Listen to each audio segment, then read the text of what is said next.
እና እነሱ ተንኮለኛ ስለሆኑ እነሱን ለመሆን እየሞከራችሁ ነው ያላችሁት። ምን የሚባል አለ? ፋራ አራዳ ሊሆን ሲሞክር ፋራነቱ ይገለጣል የሚባል አባባል አለ። እናንተ አሁን ያዩዋችሁ ፋራዎች ናችሁ ጠቅላላ። ገና ሰልጣኝ ሚኒሻ ናችሁ። ስድብ የምትሰለጥኑ ቁጭ ብላችሁ።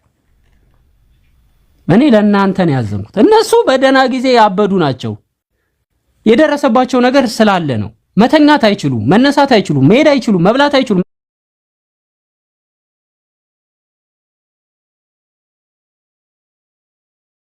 መተኛት አይችሉም። ችግር አለባቸው።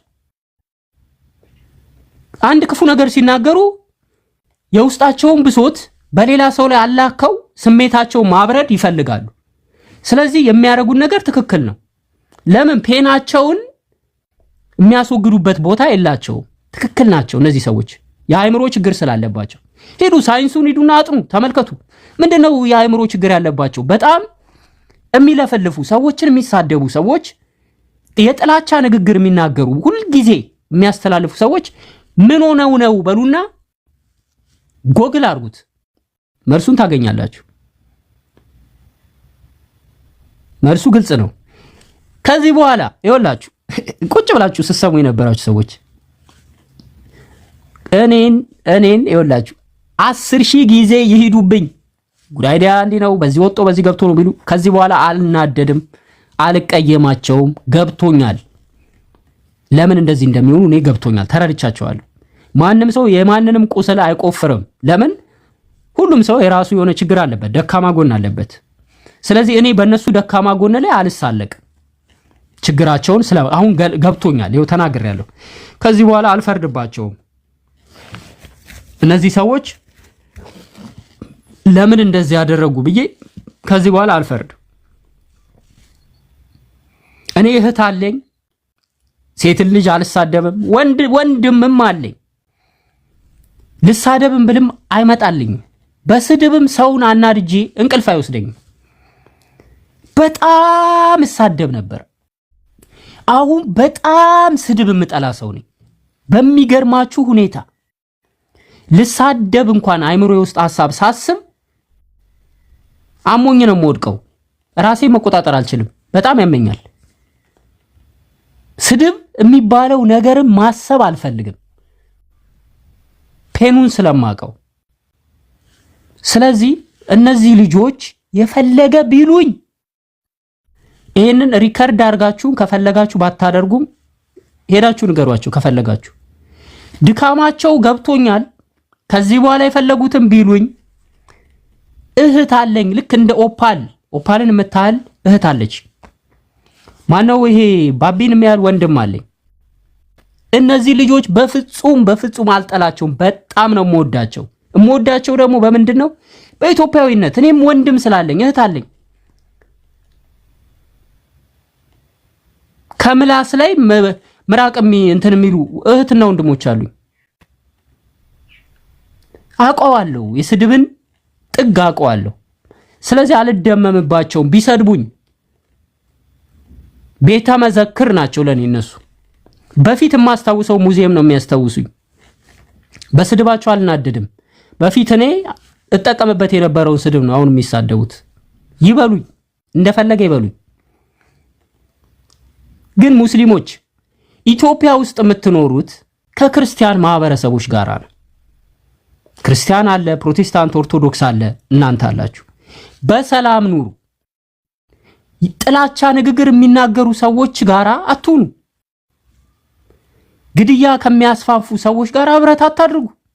የሙስሊም ባህሪ አይደለም፣ የእስልምና ባህሪ አይደለም። የሰዎች ጥላቻ መጠቀሚያ አትሁኑ።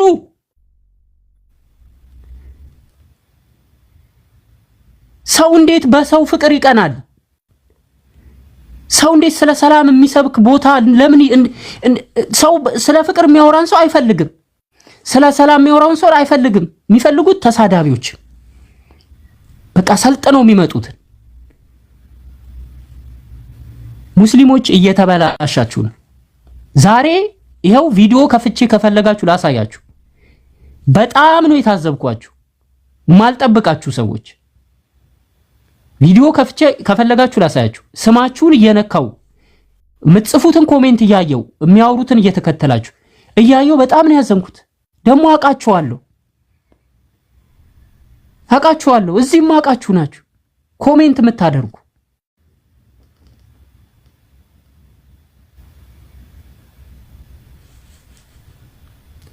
እኔ ለእናንተ ነው የምነግራችሁ። ከተሳዳቢ ጋር አትዋሉ፣ ከተሳዳቢ ጋር አትዋሉ ነው ያልኩት። እኔ ስለ ዲነል ኢስላም አልተናገርኩም፣ ስለ ቁርአን አልተናገርኩም፣ ስለ ሐዲስ አልተናገርኩም። ዛሬ ያየሁት ውሏችሁ ጥሩ አይደለም። ከካፊር ጋር አትዋሉ። ኦፓል ካፊር ናት። ማነው ስሙ? ባቢሎን ካፊር ነው። ሁለቱም ካፊር ናቸው በእስልምና። ለምን ተዋሻላችሁ? ለምን ወዳጅ መስላችሁ አውቃችሁ እንደ እስስት ለምን እነሱን ትመሳሰላላችሁ? ለምን አነግሯቸውም ካፊርነታቸውን? ኑ ወደ አላህ በሏቸው። ኑ ተመለሱ ወደ አላህ በሏቸው። ኑ አንዱን አምላክ አምልኩ በሏቸው። ስድብ ቁጭ ብላችሁ ትማራላችሁ እናንተ ማስተማር ሲገባችሁ ስለ ዲነል ኢስላም።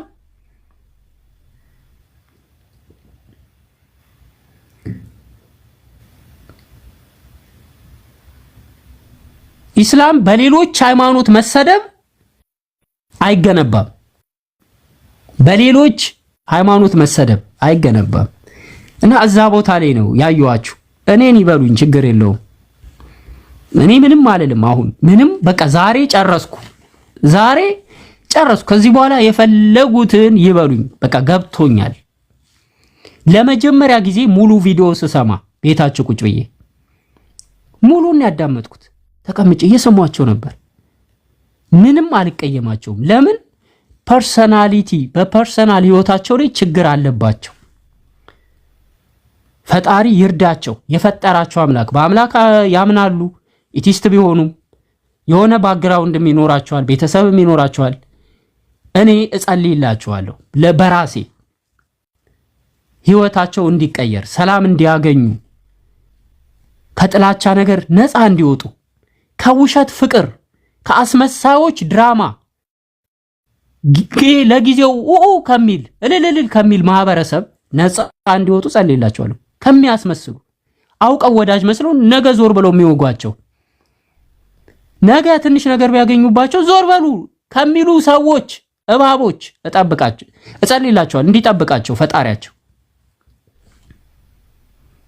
እንዲጠብቃቸው። ከተሳዳቢዎቹ በላይ የአስመሳዮቹ መብዛት። ልክ ነው እሰይ በል ቀጢ ልክ ነሽ እሱ ላይ አዎ ልክ ነው ይላሉ። ከታች በለው በዩ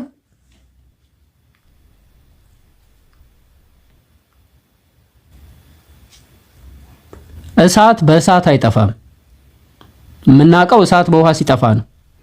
ክፋት በክፋት አይጠፋም። የምናውቀው በሰው ደና ሆኖ ሰላም ሲያገኝ ነው። እነዚህ ልጆች ሰላም እንዲያገኙ ዱዓ አድርጉላቸው። ህይወታቸው እንዲስተካከል ዱዓ አድርጉላቸው። ህይወታቸው እንዲስተካከል ዱዓ አድርጉላቸው። ሰላም እንዲያገኙ ዱዓ አድርጉላቸው። ሃይማኖተኛ ከሆናችሁ፣ እምነት ካላችሁ፣ በአላህ የምታምኑ ከሆነ አይኖ ልባችሁ ውስጥ እምነት የሚባለው ነገር ሞቷል፣ ደክሟል። እንደው ይቺ እንጥፍጣፊ እምነት ካላችሁ እስቲ ዱዓ አድርጉላቸው። እነዚህ ልጆች ወደ እስልምና እንዲመጡ እስቲ ዱዓ አድርጉላቸው። ስድብ ሲሳደቡ በይ ከምትሉ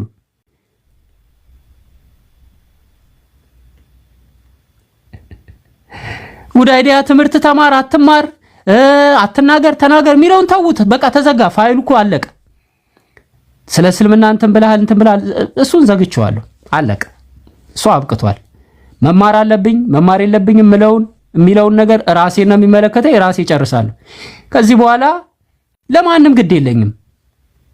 አይ ዶንት ኬር ተናግሬያለሁ። ለማናችሁም ግድ የለኝም። እናንተ ምሽግ የምትፈልጉ ሰዎች ናችሁ። ምሽጋችሁን ደግሞ እናንተ ሳትሆኑ የምትቆፍሩት የሚቆፍረላችሁንም ሰው የምትፈልጉ ናችሁ። በተቆፈረላችሁ ምሽግ እናንተ ሄዱና እዛ ተደበቁ። ጉድ አይዲያ በምሽግ የሚንቀሳቀስ ሰው አይደለም።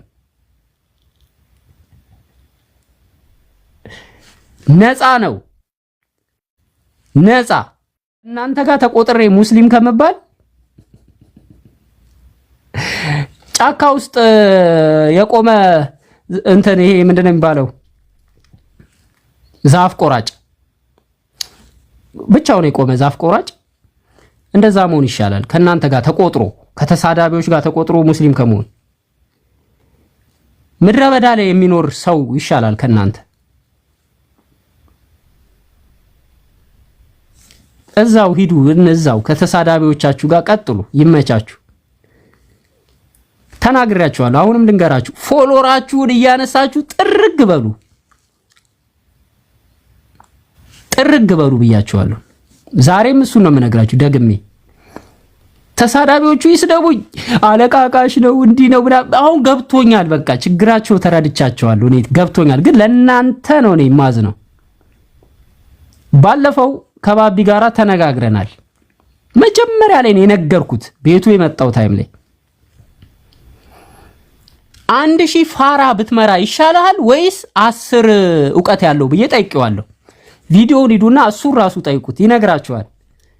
መጀመሪያ ነው የነገርኩት በፊት ማለት ነው። በፊት እንትና ማን ነው ባቢን ተዋወቀው ባላችሁ ጊዜ ማለት ነው ሄጄ ነግሬዋለሁ። ቤቱ ጋብዞኝ አንድ ጥያቄ ልጠይቅ አልኩት። ጠይቀኝ አለኝ። 1000 ፋራ ከምትመራና 10 ዕውቀት ያለው ሰው ብትመራ የቱ ይሻላል አልኩት።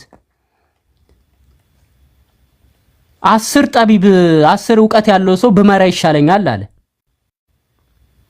በቀጥታ ነው የነገርኩት።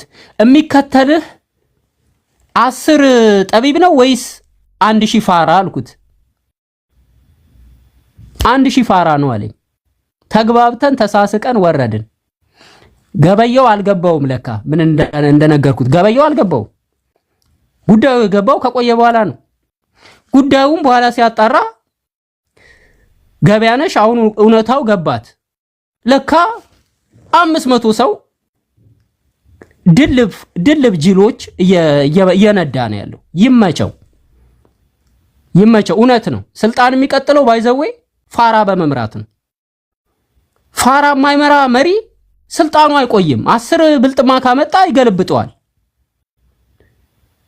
እኛ ደግሞ የምንውለው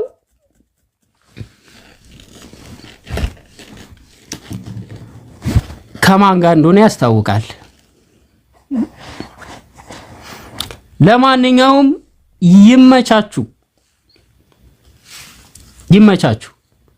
እዚህ ስትመጡ ሙስሊም፣ እዛ ስትሆኑ ኢቲስት የምትሆኑ ሰዎች ይመቻችሁ። እዚህ ከካፊር ጋር ተዋል፣ እዛ ሄዳችሁ ከካፊር ጋር የምትውሉ ሰዎች ይመቻችሁ። መብታችሁ ነው። ስልጠና በደንብ ውሰዱ፣ ሰልጥኑ፣ ለአቅመ ሔዋን ድረሱ። የስድብ አቅመ ሔዋን ዛሬ አድርሳችሁ ብዬ መርቃችኋለሁ። አይ ቲንክ ምርቃቴ ነው። ይመቻችሁ።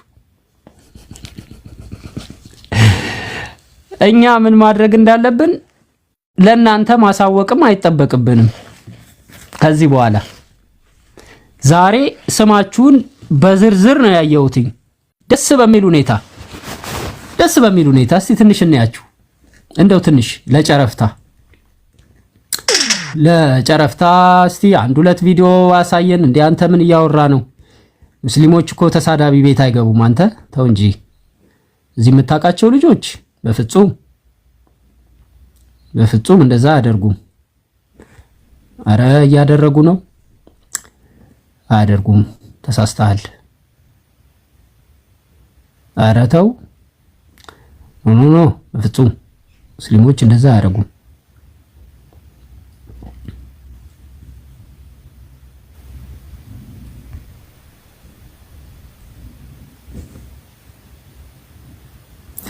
እሺ ቅዱሳኖቹን እናያቸው።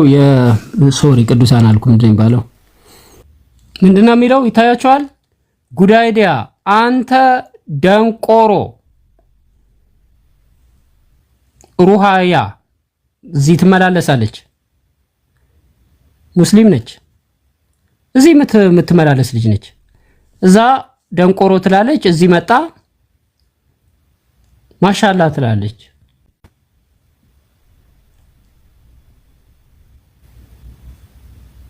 ፕሮፋይሏ ሲታይ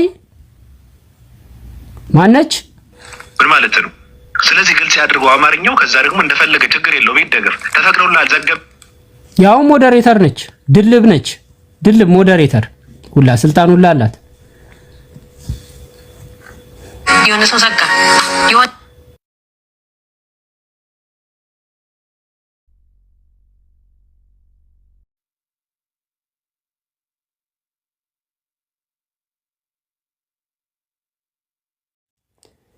ከናንተ ጋር ተደምሬ እኔ ሙስሊም አይደለሁም። ኦኬ ሂዱና አድርሱ። ይሄንንም ሂዱ ለእንትኖቹም ለዛኛውም አድርሱ።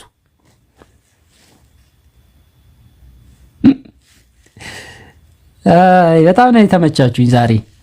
ይመቻቸው እንትና ይመቻቸው፣ ባቢና እንትና ኦፓል ይመቻቸው። ይቢዱብኝ። ከዚህ በኋላ ስደቡኝ። እንደውም እኔ በጣም በፍቅር ነው የምሰማችሁ። በደንብ ስደቡኝ። አሰልጥኗቸው እነዚህን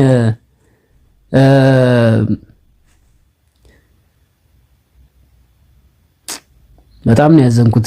ይመቻችሁ። ለማንኛውም እሺ፣ ሰዎችን ማስገባት አልፈልግም እንዳልኳችሁ። ይመቻችሁ ብያችኋለሁ። ተማሩ። ስድቡንም በደንብ ሰልጠን በሉ፣ ቆፍጠን በሉ። ስልጠናውን በትክክል ውሰዱ እምላቸው ይሄንን ነው። እኔ ጨርሻለሁ። ምንም እኔ በእነዚህ ልጆች ላይ ጸብ የለኝም፣ ጥላቻ የለኝም። ምንድነው ሪዝኑ የሚባለው ነገር ገባኝ። በቃ የስነ ልቦና ችግር አለባቸው፣ ተጎድተዋል። አላህ ልቦና ይስጣቸው፣ ወይም ፈጣሪ ልቦና ይስጣቸው። የሚያመልኩትም ነገር ካለ ቤተሰብ ካለ ቤተሰቦቻቸውን ይጠብቅላቸው። የሚያስቡት ሐሳብም ካለ ያሳካላቸው። ክፉ ነገር አይንካቸው። ህመማቸውን የሚፈውስ ነገር አላህ ያድርግላቸው፣ ወይም የሚያምኑት ፈጣሪ ያድርግላቸው። እረፍት ይስጣቸው። ለኛም እረፍት ይስጠን፣ ከክፉ ነገር ይጠብቀን። አላማችንን ሁላችንም የራሳችን በሽታ አለብን፣ ህመም አለብን። ቤቱ በሽታ ያለበት በሰው በሽታ አይቀልድም። እኔ በእነሱ ህመም እየቀለድኩ አይደለም፣ ህመም አለባቸውም ብዬ እያፌስኩባቸው አይደለም። ሁሉም ሰው ፐርሰናል የሆነ ችግር ግን አለበት። ይሄንን አምናለሁ። ይሄ የኔ እምነቴ ነው። ፐርሰናል የሆነ አንድ ሰው ሆን ብሎ የሆነ ማህበረሰብና ግለሰብ አታክ የሚያደርግ ከሆነ በቃ ችግር አለበት፣ የተጎዳው ነገር አለ፣ የሆነ ፔን አለው። እሱን ደግሞ አላህ ይፈውስለት፣ ወይም የሚያምኑበት አምላክ ካላቸው ይፈውስላቸው። ይሄዱብኝ ነው የምላችሁ። ለምን በስድብ ያደግኩ ልጅ ነኝ። ሰፈሬ ውስጥ እየተሰደብን ያደግነን። ለኔ አዲስ አይደለም ስድብ። ይመቻቸው፣ ይሄዱብኝ በደንብ። እና ሁለት ካርድ ያላችሁ፣ ይሄ አረንጓዴና ቢጫ ካርድ ያላችሁ ሰዎች፣ ቀይና ምንድን ነው ባለው ቢጫ ምናምን ካርድ ያላችሁ ሰዎች ይመቻችሁ። እዚህ ሃይማኖተኛ ትክክል ነህ፣ እዛም እንትን የምትሉ ይመቻችሁ። ለነዚህ ልጆች ግን እዘኑላቸው፣ ዱአ አድርጉላቸው፣ ወደ እስልምና እንዲመጡ ወይም ክርስትና ላይ እንዲሄዱ፣ ሰላም እንዲያገኙ፣ እረፍት እንዲያገኙ። ለኔም ጸልዩልኝ፣ ለሁላችንም።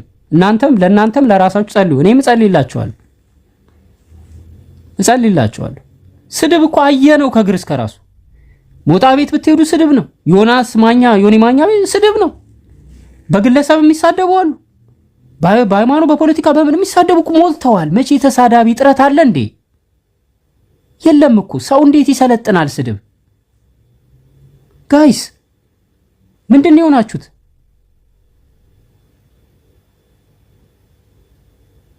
ምንድን ነው የነካችሁ?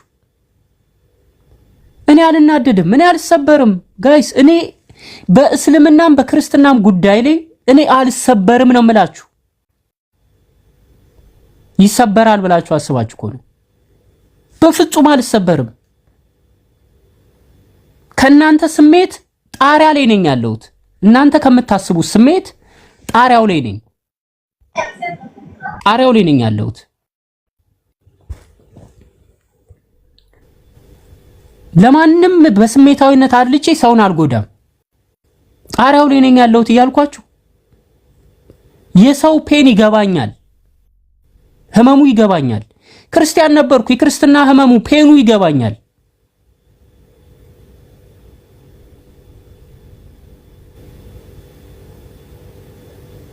እኔ ወደ እስልምና ስለመጣው ክርስትናን እንዳንቋሽሽ እንድሰድብ ወይም ደግሞ ክፉ ነገር እንድናገር እንዳትጠብቁት።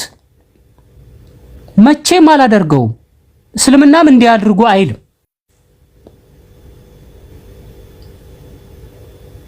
ከኢቲስት ጋር ከጎኑ ቁጭ ብዬ ስድብ ማዋጣት አቅቶኝ አይደለም፣ እችላለሁ ለመወደድ።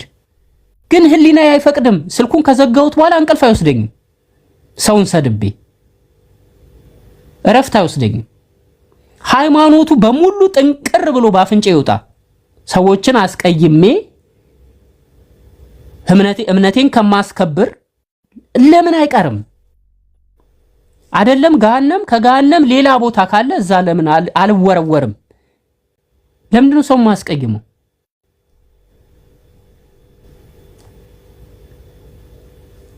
ምን አይነት እንትን ያለን አይምሯችን ውስጥ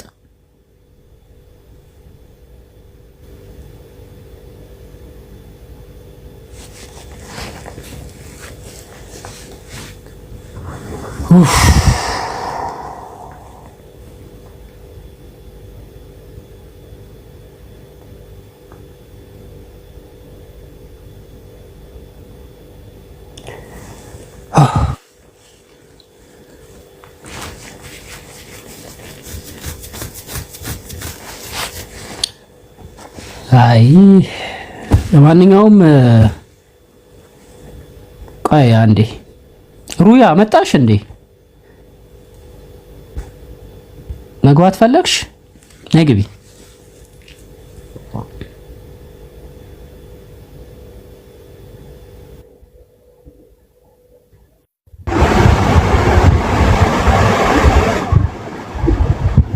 ሰላም ሩያ። ሰላም። ለምን አስገባኸኝ? ምን አድርጌሽ ነው? ደንቆሮ ጉዳይ ደንቆሮ ነው ያልሽው? ምን አድርጌሽ? ምን አጥፍቼ ነው? ስለማትሰማ ነው። ኦኬ፣ ስለማልሰማ ነው ደንቆሮ ብለሽ የሰደብሽ? አዎ። ኦኬ፣ እሺ ቴንክ ዩ። አሁን ይቀረሻል የምትሳደቢው ነገር? ይቀረኝ የለም፣ ግን ፖለቲካ ትስራ እስልምና ላይ። እሺ፣ እስልምና ላይ መጨማለቅ የለም። እንደፈለክ መሆን ትችላለህ ክርስትና ላይ ተመልሰ። እስልምና ላይ ግን ፖለቲካ መስራት አትችልም። ተከብረ ተቀመጥ። ደንቆሮ ያልሽኝ እኔን ነው ወይስ? ኦኬ ኢክማ ገላገልሻት። ይመችሽ። ለማንኛውም ፖለቲካ እኔ አንቺ ላይ አልሰራብሽም። ይመችሽ። የፈለግሽውን ነገር መምረጥ ትችያለሽ። ይመቻችሁ፣ መብታችሁ ነው። እስልምና እኔ ፖለቲካ ምንም የምሰራው ፖለቲካ የለም። ከናንተ ጋር እኔ ሙስሊም አይደለሁም። ከናንተ ጋር ተደምሬ መብታችሁ ነው። እናንተ የፈለጋችሁትን ማመን ትችላላችሁ፣ እንትን ማለት ትችላላችሁ። በቃ እኔ ላሽ በሉኝ፣ እኔን ተውኝ። እሺ እኔ ከናንተ ጋር አልተደመርኩም። እኔ ከናንተ ወጥቻለሁ። ስለዚህ ከናንተ ጋር ተደምሬ እኔ ሙስሊም አልባልም። ከተሳዳቢዎች ጋር ተደምሬ እዛው ቢጤያችሁን ፈልጉ። ጨርሻለሁ። የፈለጋችሁትን ማለት ትችላላችሁ። ከፈለኩት ሰው ጋር መዋል እችላለሁ። ማንም በኔ ጉዳይ ላይ አያገባው። አለቀ።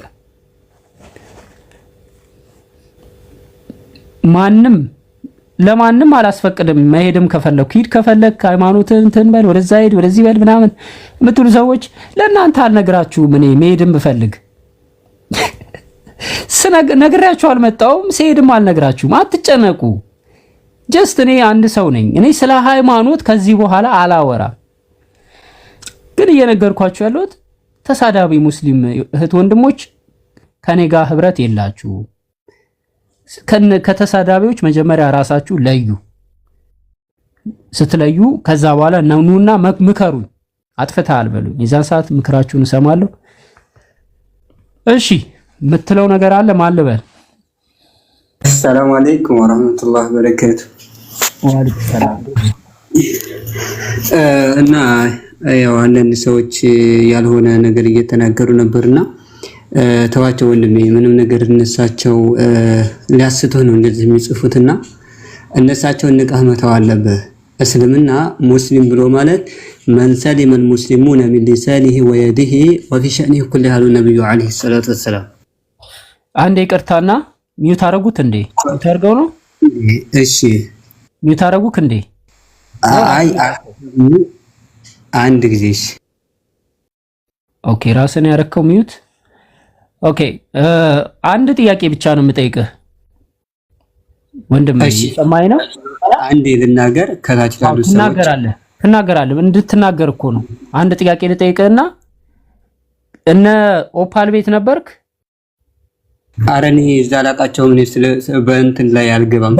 በቃ አንተ ለኔ ሙስሊም ወንድሜ ነህ። ስለዚህ የፈለከው መናገር ትችላለህ። ቀጥል። እሺ እዚህ ምንድነው ሐቂቃ ኢማን ያላችሁ ሙስሊም የሆናችሁ ሰዎች አላህን ፍሩ። እኛ አላህ ሱብሓነሁ ወተዓላ ማ የልፊዙ ሚን ቀውሊን ኢላ ለደይሂ ረቂቡን ዓቲድ ይላል። ማንም ሰው የሆነች ንግግር አይናገርም ያ የተናገረው ንግግር ረቂብና ዓቲድ የመዘገቡት ቢሆን እንጂ ይላል አላህ ሱብሓነሁ ወተዓላ። ኢዘን ሰውየው በተናገረው ንግግር ወላሂ ነገ ሞት አለብን። ነገ ሞት ያለብን ከተናገር ወላሂ ሁላችንም ነገ እንሞታለን። ሙአኸዝ አለብን። አንድ ነገ ትናንት ይሄ ሙሐመድ የሚባል ጉዳይ ዲያ ሙሐመድ ብለህ ጥራኝ ነብዩና አለይሂ ሰላቱ ወሰላም ሲሳደብ የነበረውን ሰው ቢላሂ አለይኩም ሙሐመድ ብለህ ጥራኝ የሚለው ቃል ብቻ እንዲዘነጋችሁት።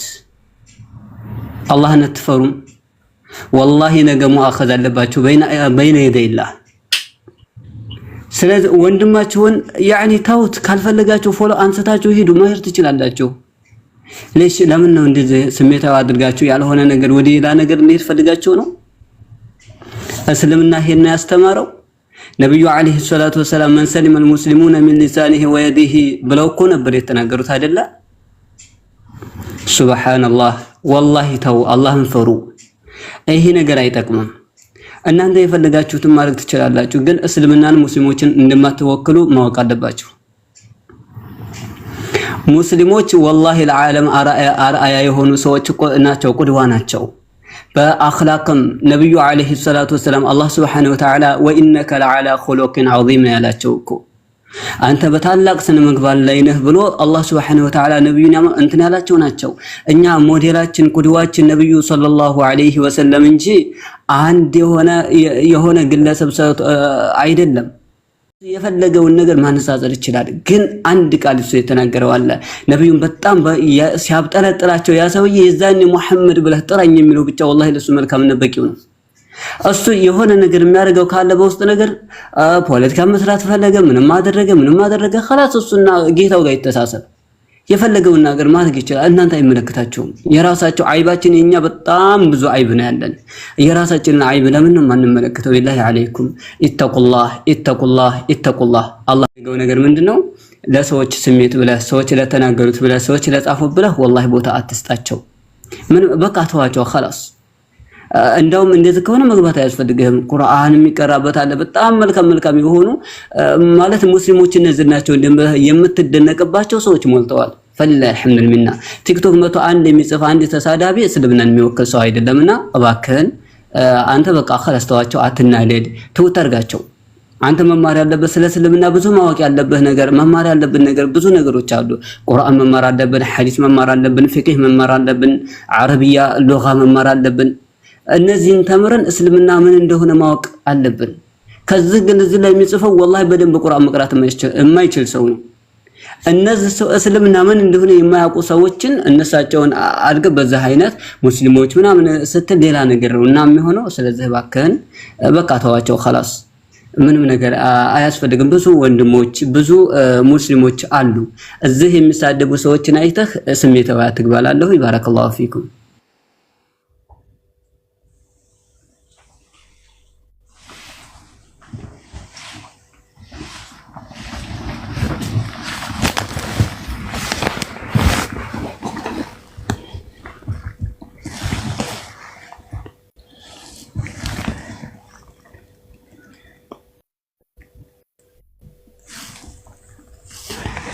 እሺ ጀዛከላ ኡስታዝ እናመሰግናለን። በጣም እናመሰግናለን። አመሰግናለሁኝ። ወያከ እኔም ምለህ እኔም ፎሎ አድርገኝና ሌሎችም መልካም የሆኑ ኡስታዞች አሉ። እንደውም ከታይነ አለ እነዛ ጋር ሌሎች ጋር እንደዚህ አብረህ እየመጣ ዲንን መማር አለብህ። ቁርአን መቅራት ከፈለክ አሉ ተዋቸው። በቃ خلاص ምንም ነገር ስሜታው አትሆን ነው ምለህ። አላህ ይጠብቅህ እና ተዋቸው። ለአላህ ሊላህ ብለህ ለአላህ Subhanahu Wa Ta'ala ሁሉ ነገር ስጥ። የቀልባችንን የሚያውቀው ጌታ አላህ Subhanahu Wa Ta'ala ነው። ስለዚህ አንተ ዛሬ የሰደበህ ሰው ወላሂ ያማ ሰው የሰደበህ ሰው ያንተ ወንጀል እያጸዳ ነው። ሐሰኑል በስሪ ረሂመሁላሁ ረህመተ ዋሲዓ ምን ብለዋል? እኔ ባማ ኖሮ ሰውን ባማና በተች ኖሮ እናትና አባቴን ነበር መሳደበው ማማው ነው ያሉት። ምክንያቱም ምንድነው በዛ በመሳደባቸውና በማማታቸው የአባትና እናቴ ወንጀል ከነሳቸው ተነስቶ ወደኔ ስለሚመጣ የኔ ሐሰና ይለሳቸው ስለሚከፈል እመወዳቸው ደግሞ ቤት አባትና እናቴ ነው። ስለዚህ ሐሰና መስጠት ያለበት ለአባትና ለእናቴ ነው ብለው ነው የተናገሩት። ስለዚህ ሰዎች አንተን መሳደባቸው አንተ ማማታቸው ወላሂ ተጥሂር ነው፣ አንተን እያጸዱህ ነው ከወንጀል። ስለዚህ መማር ከፈለክ የፈለከው ቦታ እኔ በምገባበት ቤት እየመጣ መማር ትችላለህ እና ተዋቸው ባክን። ባረከላሁ ፊክ። ጥያቄ ካለ ቁርአን መቅራት ከፈለክ ሐዲሶችን መማር ከፈለክ ወንድሞች አሉ፣ እነ ሙራድ አሉ፣ እነ ኢብኑ ሐሰን አሉ፣ እነ አቡ አብዱላህ አሉ። እነሳቸው ቤት እየመጣ ተማር። በጣም ምርጥ የሆኑ ኡስታዞች አሉ። እስልምና እንዴት እንደሆነ የሚያስተምሩ በደንብ አድርገዋሉና እባክህን ተዋቸው። خلاص እዚህ ያሉትን ሰዎች የሚሳደቡትን ተውት አድርጋቸው። ምንም እስልምናን አይወክሉም። እስልምና አንድም ቦታ ስድብ ሰውን የሚል የለም። ስለዚህ እነሳቸው ግለሰብ ብቻ ናቸው። ሙስሊሞች ምናምን እያልከ ስትል ሌላ ነገር መልካም ሙስሊሞች ስላሉ ማለት ነውና ባረከላሁ ፊክ። እሺ ጀዛከላ ኡስታዝ፣ እንደርሱ አይነት ጥሩ ሰው እንግዲህ ያብዛልን። ያው ተሳዳቢዎች ቤት አትግቡ ነው እንግዲህ ያልኩት እንጂ ክፉ ነገር አልተናገርኩም። ስድብ አትማሩ። ለምንድን ነው ስድብ የምትማሩት? ለምን ትምህርት አትማሩም? ሌሎች ቤት ገብታችሁ ጊዜያችሁን በስድብ ከምታጠፉ የሚል ነው የተናገረ። አይ ነው መብታችን ነው አይመለከትም ካሉ ግን ያው እንግዲህ ቦታቸውን መለየት አለባቸው አይደል እንዴ ኡስታዝ? ምርጫቸው መምረጥ አለባቸው ነው እያልኩ ያለሁት። እዛው መቅረት ይችላሉ ከዚህ በኋላ እኔ ምንም አይነት ግንኙነት የለኝም ከኤቲስት ጋራ። አምላክ የለኝም፣ ሃይማኖት የለኝም፣ እዚህም አይደለሁም እዛም አይደለሁም ካለ ግለሰብ ጋር ምን የሚያገናኘኝ ነገር አለ? በርስት አንገናኝ፣ በምግብ አንገናኝ፣ አንድ አልጋ ላይ አንተኛ፣ አንድ ቤት ውስጥ አንኖር። ምን ያገናኘኛል? ምን አቃቸውና? አላቃቸውም እኮ ምንም አላቃቸው። ምንም የሚያገናኘንም ነገር የለም። በእምነቱ ነው የመጡብኝ። በእምነት እኮ ነው የመጡብኝ። ክፉም ተናግሬ ከሆነ ሙስሊም ወንድሜ መጥቶ ጉዳይዳ ተሳስተሃል ማለት መብት አለው። ይሄ ሰው ግን አያገባውም በኔ ጉዳይ ላይ። ለምን? ካፊር ነው እኮ ጀጅ እኔ ላይ ማድረግ አይችልም። ይሄ ነው በቃ። በዚህ ነው የተገናኘ ነው የነበረውና አሁንም መብታቸው ነው እንደፈለጉ ይሁኑ። እንግዲህ እዛ የሚገቡ ሙስሊሞች ሙስሊም አይደላችሁም፣ ለኔ ምንም አይደላችሁም። እኔ ሃይማኖት እንደሌላቸው ሰው ነው የምቆጥራችሁ እና እንደፈለጋችሁ መሆን ትችላላችሁ። ውጣ ብትሉኝ፣ ግባ ብትሉኝ፣ እንዲነህ ብትሉኝ፣ ባትሉኝ ምንም አታመጡ። ምንም በጀት መድባችሁ ምናምን የምታኖሩኝ እናንተ አይደለም። ስለዚህ መብታችሁ ነው። የፈለጋችሁበት ቤት የመቆየት መብት አላችሁ። ለማንኛውም ቴንኪው። ሰላም አለይኩም ኡስታዝ። ቴንኪው። ወአለይኩም ሰላም ወራህመቱላሂ ወበረካቱ። ብዙም እንትን አትበል ለማለት ነው። ባረከላሁ ፊክ። አላህ ይጠብቅህ። መዓ ሰላማ። እሺ ቻው።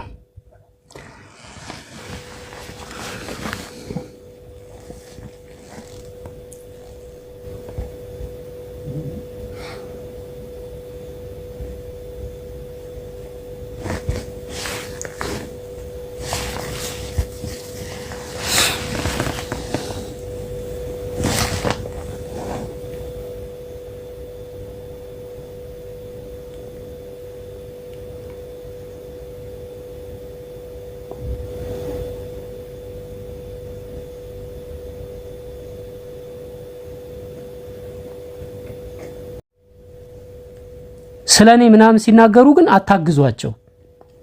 ልክ ናችሁ እናንተ ምናምን አትበሏቸው። ቢያንስ በቃ እሱን እንኳን ተዉት። ከዚህ በኋላ ምነግራችሁ ነው የምላችሁ። ነገ ምናምን የፈለጉትን ሊሉ ይችላሉ። እያገናኙኝም በሳምንት አንዴ ሊያወሩ ይችላሉ። ግን እናንተ ቢያንስ አንድ ነገር ብቻ ልንገራችሁ።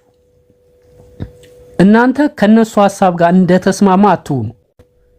ሳቁ፣ ተጫወቱ፣ አዳምጡ፣ ተዝናኑ፣ ተደበሩ።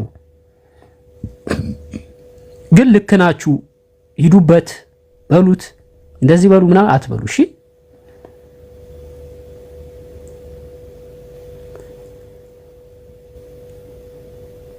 ራሱን ችሎ ማስረጃ መሆን ይችላል። ከዛ በተለየ ግን ፕራክቲካል በሆነ መንገድ እንዴት ተጠብቋል ስንል ደግሞ የሐዲስ ተርሚኖሎጂ አለ። የሐዲስ አዘጋገብ እንትኖች አጠባበቅ ሂደቶች ማለት ነው፣ ወይም ደግሞ መስፈርቶች አሉ። በእነዛ አንፃር ማየት እንችላለን። መጽሐፍ ቅዱስ ግን ማቴዎስ፣ ዮሐንስ ያው ከኢየሱስ ጋር የኢየሱስን ቃል የዘገቡ የተባሉትን አራቱን ወንጌላቶች እንውሰድና ማቴዎስ፣ ዮሐንስ፣ ሉቃስና ማርቆስ እንደው ሌላው ይቅር አሁን እኛ እዚህ ጋር ሐዲስ የሆነ ሐዲስ ብከፍት ማን እንደዘገበው ምናምን ከነዘር ማንዘሩ ሰው የሆነ ነገራችኋለሁ። እስኪ አባታቸውን ስም ንገሩን። እነዚህ አራቱን ወንጌላቶች ዘጋቢዎች ማርቆስ ማን ነው ያባቱ ስም? ሉቃስ ማን ነው ያባቱ ስም? ዮሐንስ ማን ነው ያባቱ ስም? ማቴዎስ ያባቱ ስም ማን ነው? ማን ናቸው እነዚህ ሰዎች? ማርቆስና ሉቃስ የኢየሱስ ሐዋርያ አይደሉ? ምን አይደሉ? የት አምጥተው ነው የሚዘግቡት? ከማን ነው የሰሙት? ከማን የሰሙበት ነገር አለ? ማስረጃ የምታቀርቡልን ከማን ሰምተው እንደተናገሩ ማለት ነው?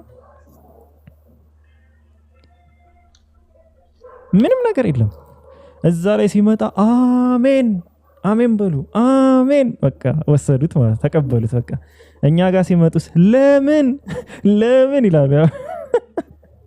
ያሉ ማስረጃ እንኳን ተቀምጠው አሜን ሳይሆን ለምን ይላሉ እኛ ጋር ሲመጡ። እነሱ ጋር አሜን፣ እኛ ጋር ለምን ማለት ነው። ባይዘው እንደዛ መሆኑ ግን ያው መልስ አለው። ኢስላም ኤችኤም ሙስሊም አይደለህም እንዴ? አረ ሙስሊም አይደለህም? አረ አይደለሁም። ብዙ ሰዓት ሆነኝ እኮ ጨርሳላችሁ። በጣም ይቅርታሽ፣ የምር ሙስሊም መስለኝ ነው። ዝም አሁንም ባትሪ የለኝም። ትንሽ ሰዓት ቢሆንም እናውራ። አረ እኔ ልክልሃለሁ፣ ምንም እንዳታስብ። ባትሪ ልክልሃለሁ፣ ችግር የለውም። ሰዓቱም እየመሸ ነው። ብቻ ከአዳም ጀምሮ በነበረው ፖይንት ስለሱ በማቀው የተወሰነ ዲስከስ እናድርግ። ደስ ይለኛል። ምን ነበር አንተ ማውራት? በጣም ይቅርታ ግን በጣም ማለት ነው ከልቤ ነው ወላሂ። አይ ችግር የለውም። ከታች ስትጽፍ እኮ ቀጥል። ከአዳም ጀምሮ የነበረ እሺ፣ ከታች ስትጽፍ አይሃለሁ ግን ሙስሊም ስለመሰልከኝ ነበረ። ለማንኛውም በየትኛው ሀሳብ ነው ማውራት የፈለግከው? ኤችኤም ይሄ ነፃ ፍቃድ በአዳም ኃጢአት ምክንያት ምናምን ያልከውን ማለት ነው። እነሱ እሺ። ወአለይኩም ሰላም ወራህመቱላሂ ወበረካቱ። ሀቢብ ከፍ በል። እሺ ኤችኤም፣ እስኪ መጀመሪያ ራስን አስተዋውቀን። ከየት ቤተ እምነት ነህ? ስምህ ኤችኤም? እሺ ኦርቶዶክስ። ጥሩ። እሺ በቃ ማውራት የምትፈልገውን ሀሳብ አንሳና ያው እንፈሳለን፣ እናወራበታለን። ኦኬ፣ ካንተ ጥያቄ ይመጣል ብዬ ስላሰብኩ ነው። መጀመሪያ ማለት አዳም ትእዛዝ ተላለፈ፣ ከዛ ወደ እናንተ ኃጢአት መጣ። ፌር ነው ወይ ነፃ ፈቃድ ሳላችሁ ያልከውን በሁለት መንገዶች አሁን ኦርቶዶክስ ከሆንክ በሁለት መንገዶች ሁለት የተለያዩ አፈታቶች አሉት በኦርቶዶክስ እምነት። አንደኛው ምንድነው? ድቀተ ባህሪ ነው። እኛ ያገኘ ነው የአዳም ዘር በመሆናችን ምክንያት የባህሪ ድቀት አጋጥሞናል የሚል ነው። ያ የመጀመሪያው ነው። ሁለተኛው ደግሞ ምንድነው? አክቹዋል ሲን የወረስ ነው። በቃ የአዳምን ኦሪጂናል ሲን የሚባል ነገር አለ ነው። አንተ የምታምነው ከየትኛው ነው? ኦሪጂናል ሲን አለ ብለህ ነው የምታምን ወይስ ኦሪጂናል ሲን የለም ብለህ ነው የምታምን? እሺ፣ እንደ ቤተክርስቲያን ኃጢአት አይወረስም፣ ኃጢአት አንወርስም። እኛ የደረሰብን አዳም ገና ቀድሞ ሲነገረው እንደነበረው የሞትን ትሞታለህ የተባለው ኃጢአቱን ሳይሆን እኛ የወረስነው በዛ ምክንያት የመጣውን ሪዛልቱን የደረሰን እኛ። ኦኬ እሺ፣ የሞት የሚል ነገር አሁን ባይብል ላይ የለም፣ ግን የሞት ስትል ኖርማሊ አማርኛ አለ። እሺ ምን ላይ አለ? ይዘው አንቀጹ ጋር ማንም ጥቅሱ ጋር የለም። ዘፍጥረት ላይ ከሆነ የለም። እስኪ እኔ ሳቀው የለም። ችግር የለውም። እሺ አንድ ያውጣል። እሺ ችግር የለውም። ገና ቀድሞ ሲነግረው ማለት ነው ይህን በበላህ ጊዜ የሞት ሞትን ትሞታለህ እያለ ይነግረዋል።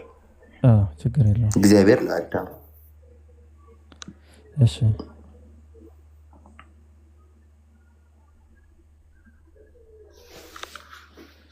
አንድ ቆይ እሺ እግዚአብሔርን ሰውን እሺ አይ ቲንክ ምዕራፍ አንድ ላይ አይደለም። እግዚአብሔርም የሰራውን ስራ በስድስተኛው ቀን ፈጸመ። እግዚአብሔርም በሰባተኛው ቀን ሜዳ አንድ ሼር ላድርግልህና እያየን እንፈልገው እስኪ። እሺ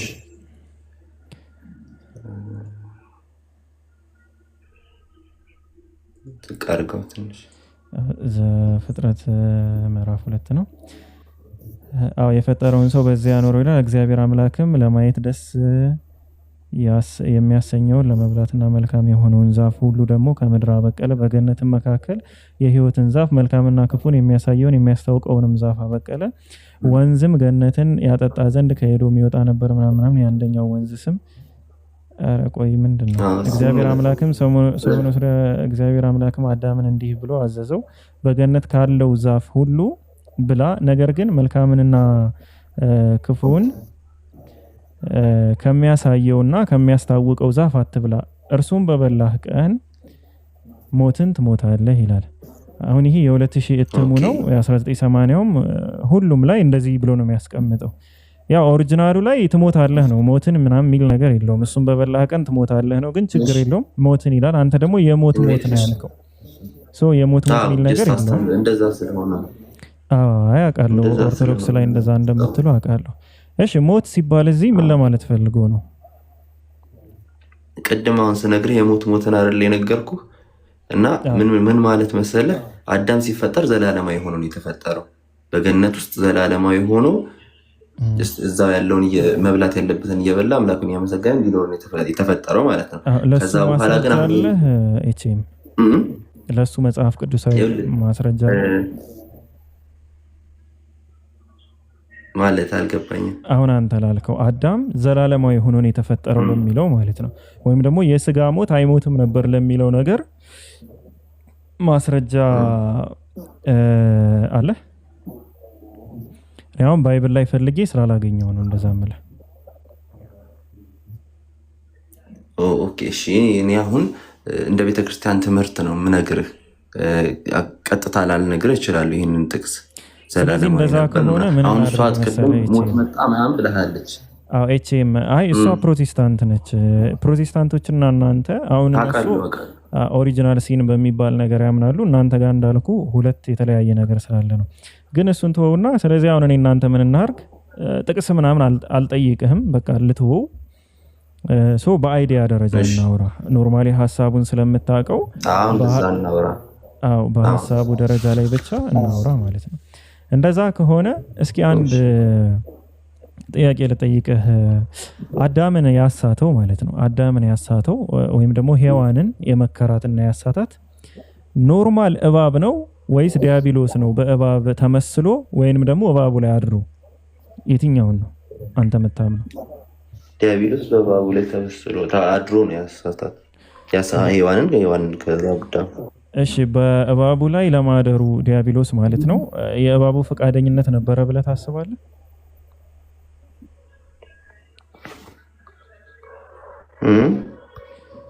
አንተ እንዳልከው ምን ላሳይ መሰለህ፣ ፍትሃዊ ነገር እንዳልሆነ አክቹሊ ኢየሱስ ጋር ሳንወርድ ወይም ስቅለቱ ጋር ሳንወርድ አዳም ላይ ብዙ ፖይንቶችን ማየት ስለምንችል ነው። የመጀመሪያው ፖይንት ምንድነው? እባቡ ጋር ስናወራው ለምሳሌ ዲያብሎስ በእባቡ ላይ አድሮ ነው።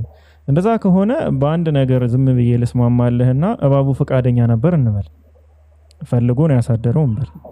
ታዲያ በእባቡ ምክንያት የእባብ ዘሮች በሙሉ በሆዳቸው እንዲሳቡ አድርጎ መረገሙ አግባብ ነው ብለህ ታስባለህ? ፍትህ ነው እንደዛ? ዘር ናቸው አይደለ?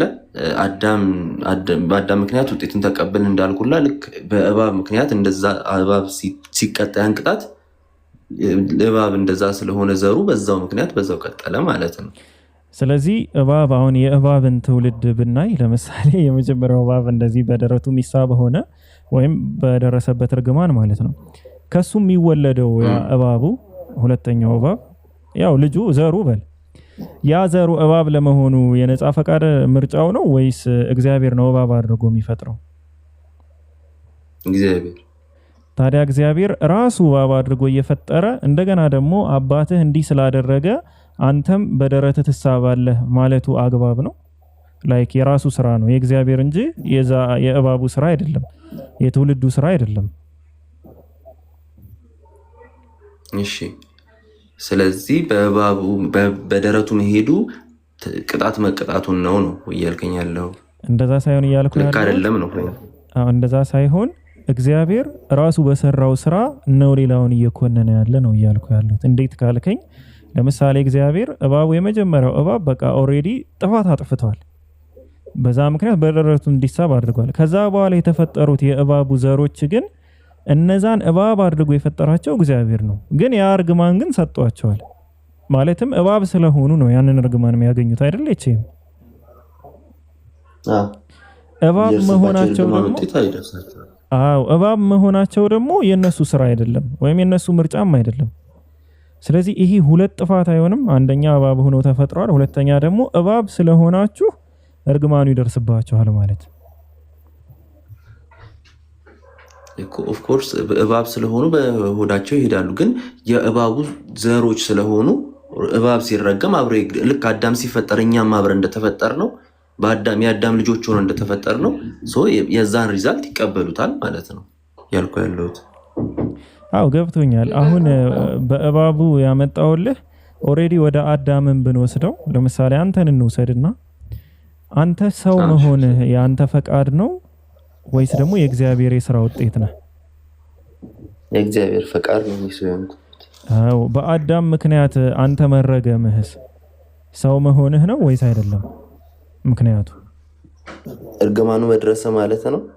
አው የእርግማኑ ጦስ አንተ ጋር መድረሱ ማለት ነው።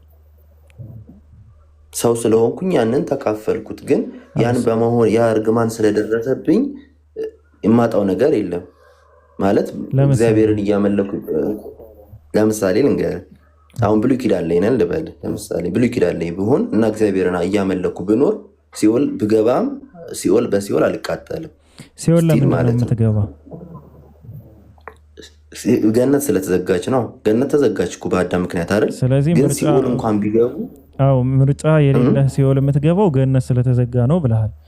አንተ አምልከህ እግዚአብሔርን አምልከህ ተገዝተሃል፣ እግዚአብሔርን ታመልካለህ። ሰው ስለሆንክ ግን አንተ ላይ ሲኦል ገነት ተዘግቷል። ለምን? በዘርህ ምክንያት።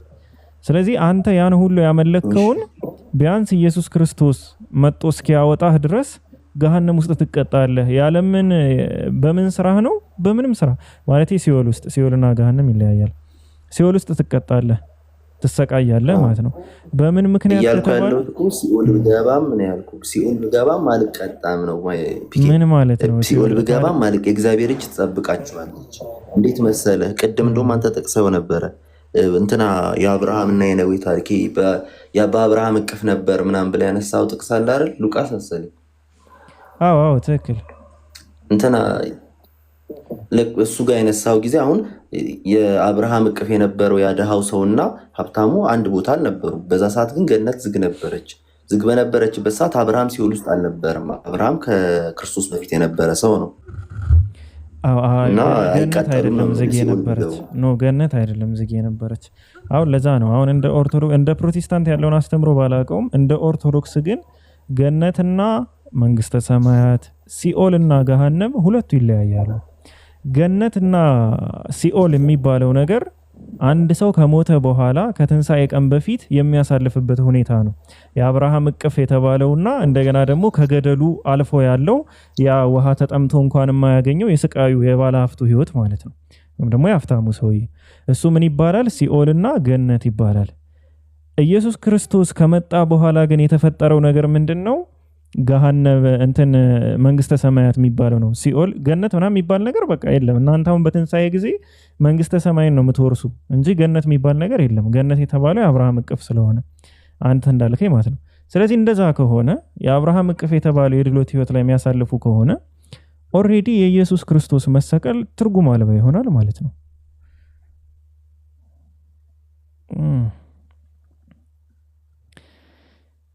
እሺ ኔትወርክ ነው በሚለው እንውሰደውና ኤችኤም ድጋሚ ሪኩዌስት ላክ። ኤችኤም ድጋሚ ሪኩዌስት ላክ። እንደውም ከአዳም የተለየ አሪፍ ከፈለክ አሪፍ ቶፒክ ከዚሁ ጋር በተገናኘ ሁለተኛው ቢ የሚባለውን ርዕስ የነካው ሰው ስለሌለ ወደ ቢ እናልፋለን ማለት ነው።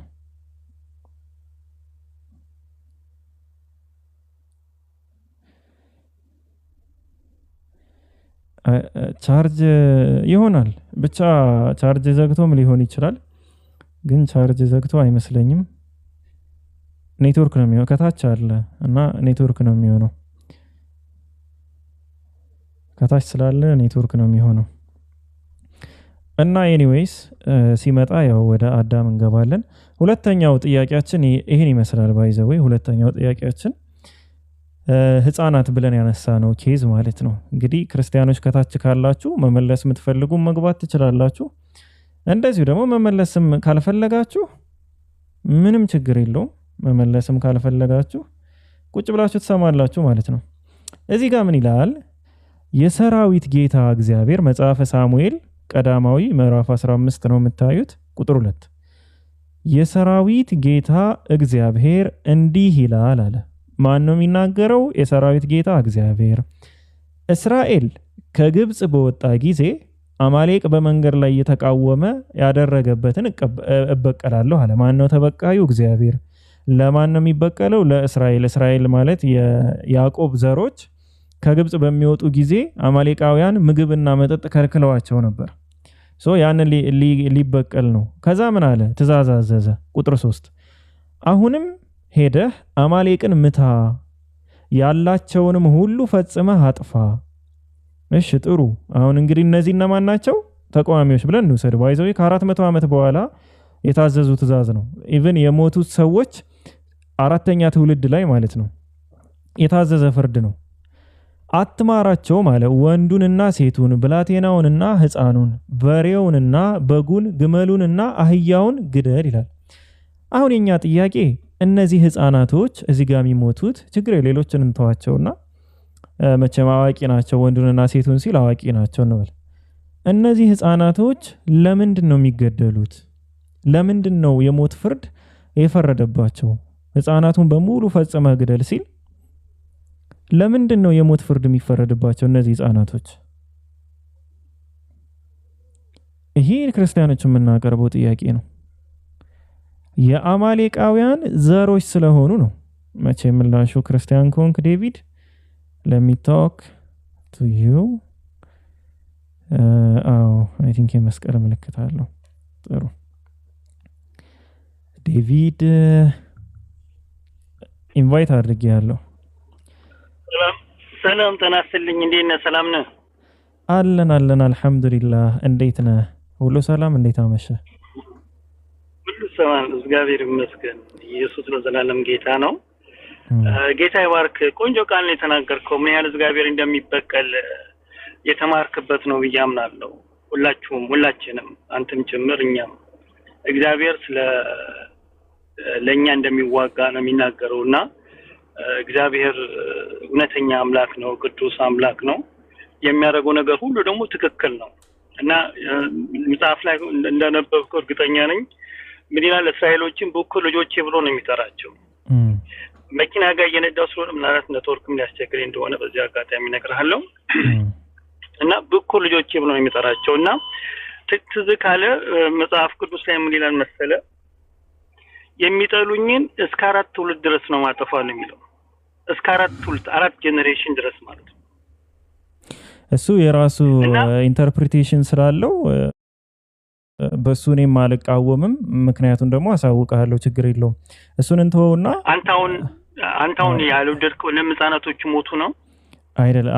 አሁን እኔ እያልኩ ያለሁት ህፃናቶቹ ምንድነው ጥፋታቸው? የሚገደሉት የዘር ነው የአማሊቃውያን ዘሮች ናቸው። ይሄ ደግሞ ከእግዚአብሔር የመጣ እንጂ ከሰዎች የመጣ አይደለም። አሁን እኔ ዋናው ኩዌሽን ምን መሰለህ? ትክክል ነህ፣ እናመሰግናለን ዴቪድ ባይዘው። በመጀመሪያ በጨዋነት ነው እያወራህልህ፣ በጣም ቴንኪው። እና ደግሞ ትልቅ ሰው ስለሆን ካከብራለሁ። ወደ ሐሳቡ ልመለስልህና ህፃናቱ አሁን የአማሊቃውያን ልጆች ስለሆኑ ነው የሚገደሉት። ከአማሊቃውያን ቤተሰብ የፈጠራቸው ማን ነው? እግዚአብሔር አምላክ ሁሉም ፈጥሯል። ግን ጠላቶን የተነሱት በማን ላይ እንደሆነ ታውቃለህ? እዚህ ላይ ግን በእስራኤል ላይ ማለት በእግዚአብሔር ላይ ማለት ጥሩ ትክክል። በኪዳን ዘመን ውጊያው ከሰው ጋር ብቻ ሳይሆን ከአማልክት ጋርም ጭምር ነው። አማልካውያን ማለት አሁን በዚህ ዘመን ጣዖት የሚያመልኩ ሰዎች ማለት ናቸው። ሰይጣን አምላኪዎች ማለት ነው። እግዚአብሔርን የማያውቁ በእግዚአብሔር ሐሳብ ላይ የሚተብቱ ክፉ የሚናገሩ እና ደግሞ ክፉ ነገር የሚያደርጉ ናቸው። እና እግዚአብሔር የተናገረው ትክክል ነው።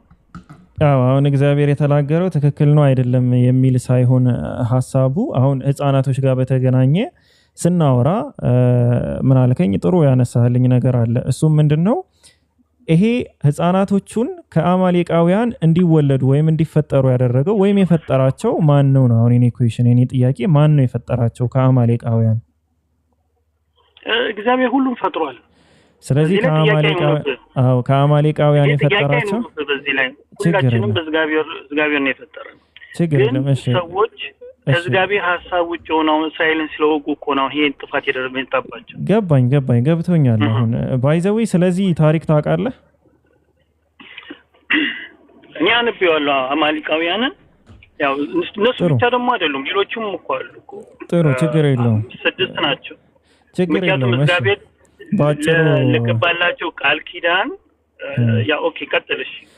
ባጭሩ ላስረዳህና ሐሳቡ አንተ ተረጋግተህ ነው ባይዘው የምታወራው ወንድም ጋሼ። እኔ ሆን ብሎ ለመደናቆር የሚገባ ሰው ካልሆነ በስተቀር እኔ ጮክ ብዬ ማውራት አይመቸኝም። እንደዛ በጣም እውነትን ትወዳለህ ብዬ አምናለሁ። እኔ ሳስበው እውነት ጌታን የገለጠልህ ይሄ መንፈስ ቅዱስ ነው የገለጠልህ እንጂ ስጋና ደም አላሳወቀም። ትላንትና እንደውም እኮ ፖስት አድርጌ ነበር፣ አንበው እንደሆነ አላውቅም። ሉቃስ ምዕራፍ 23 ላይ ጌታችን ኢየሱስ ክርስቶስ ተሰቅሎ ሳለ ሁለቱ አንዱ በግራ አንዱ በቀኝ ሆነው ሁለት አይነት ሐሳብ ነው የተናገሩት። እና አንደኛው አንተ ክርስቶስ ከሆንክ እኛንም ጭምር አድን ብሎ ሰደበው ይላል መጽሐፍ ሲናገር።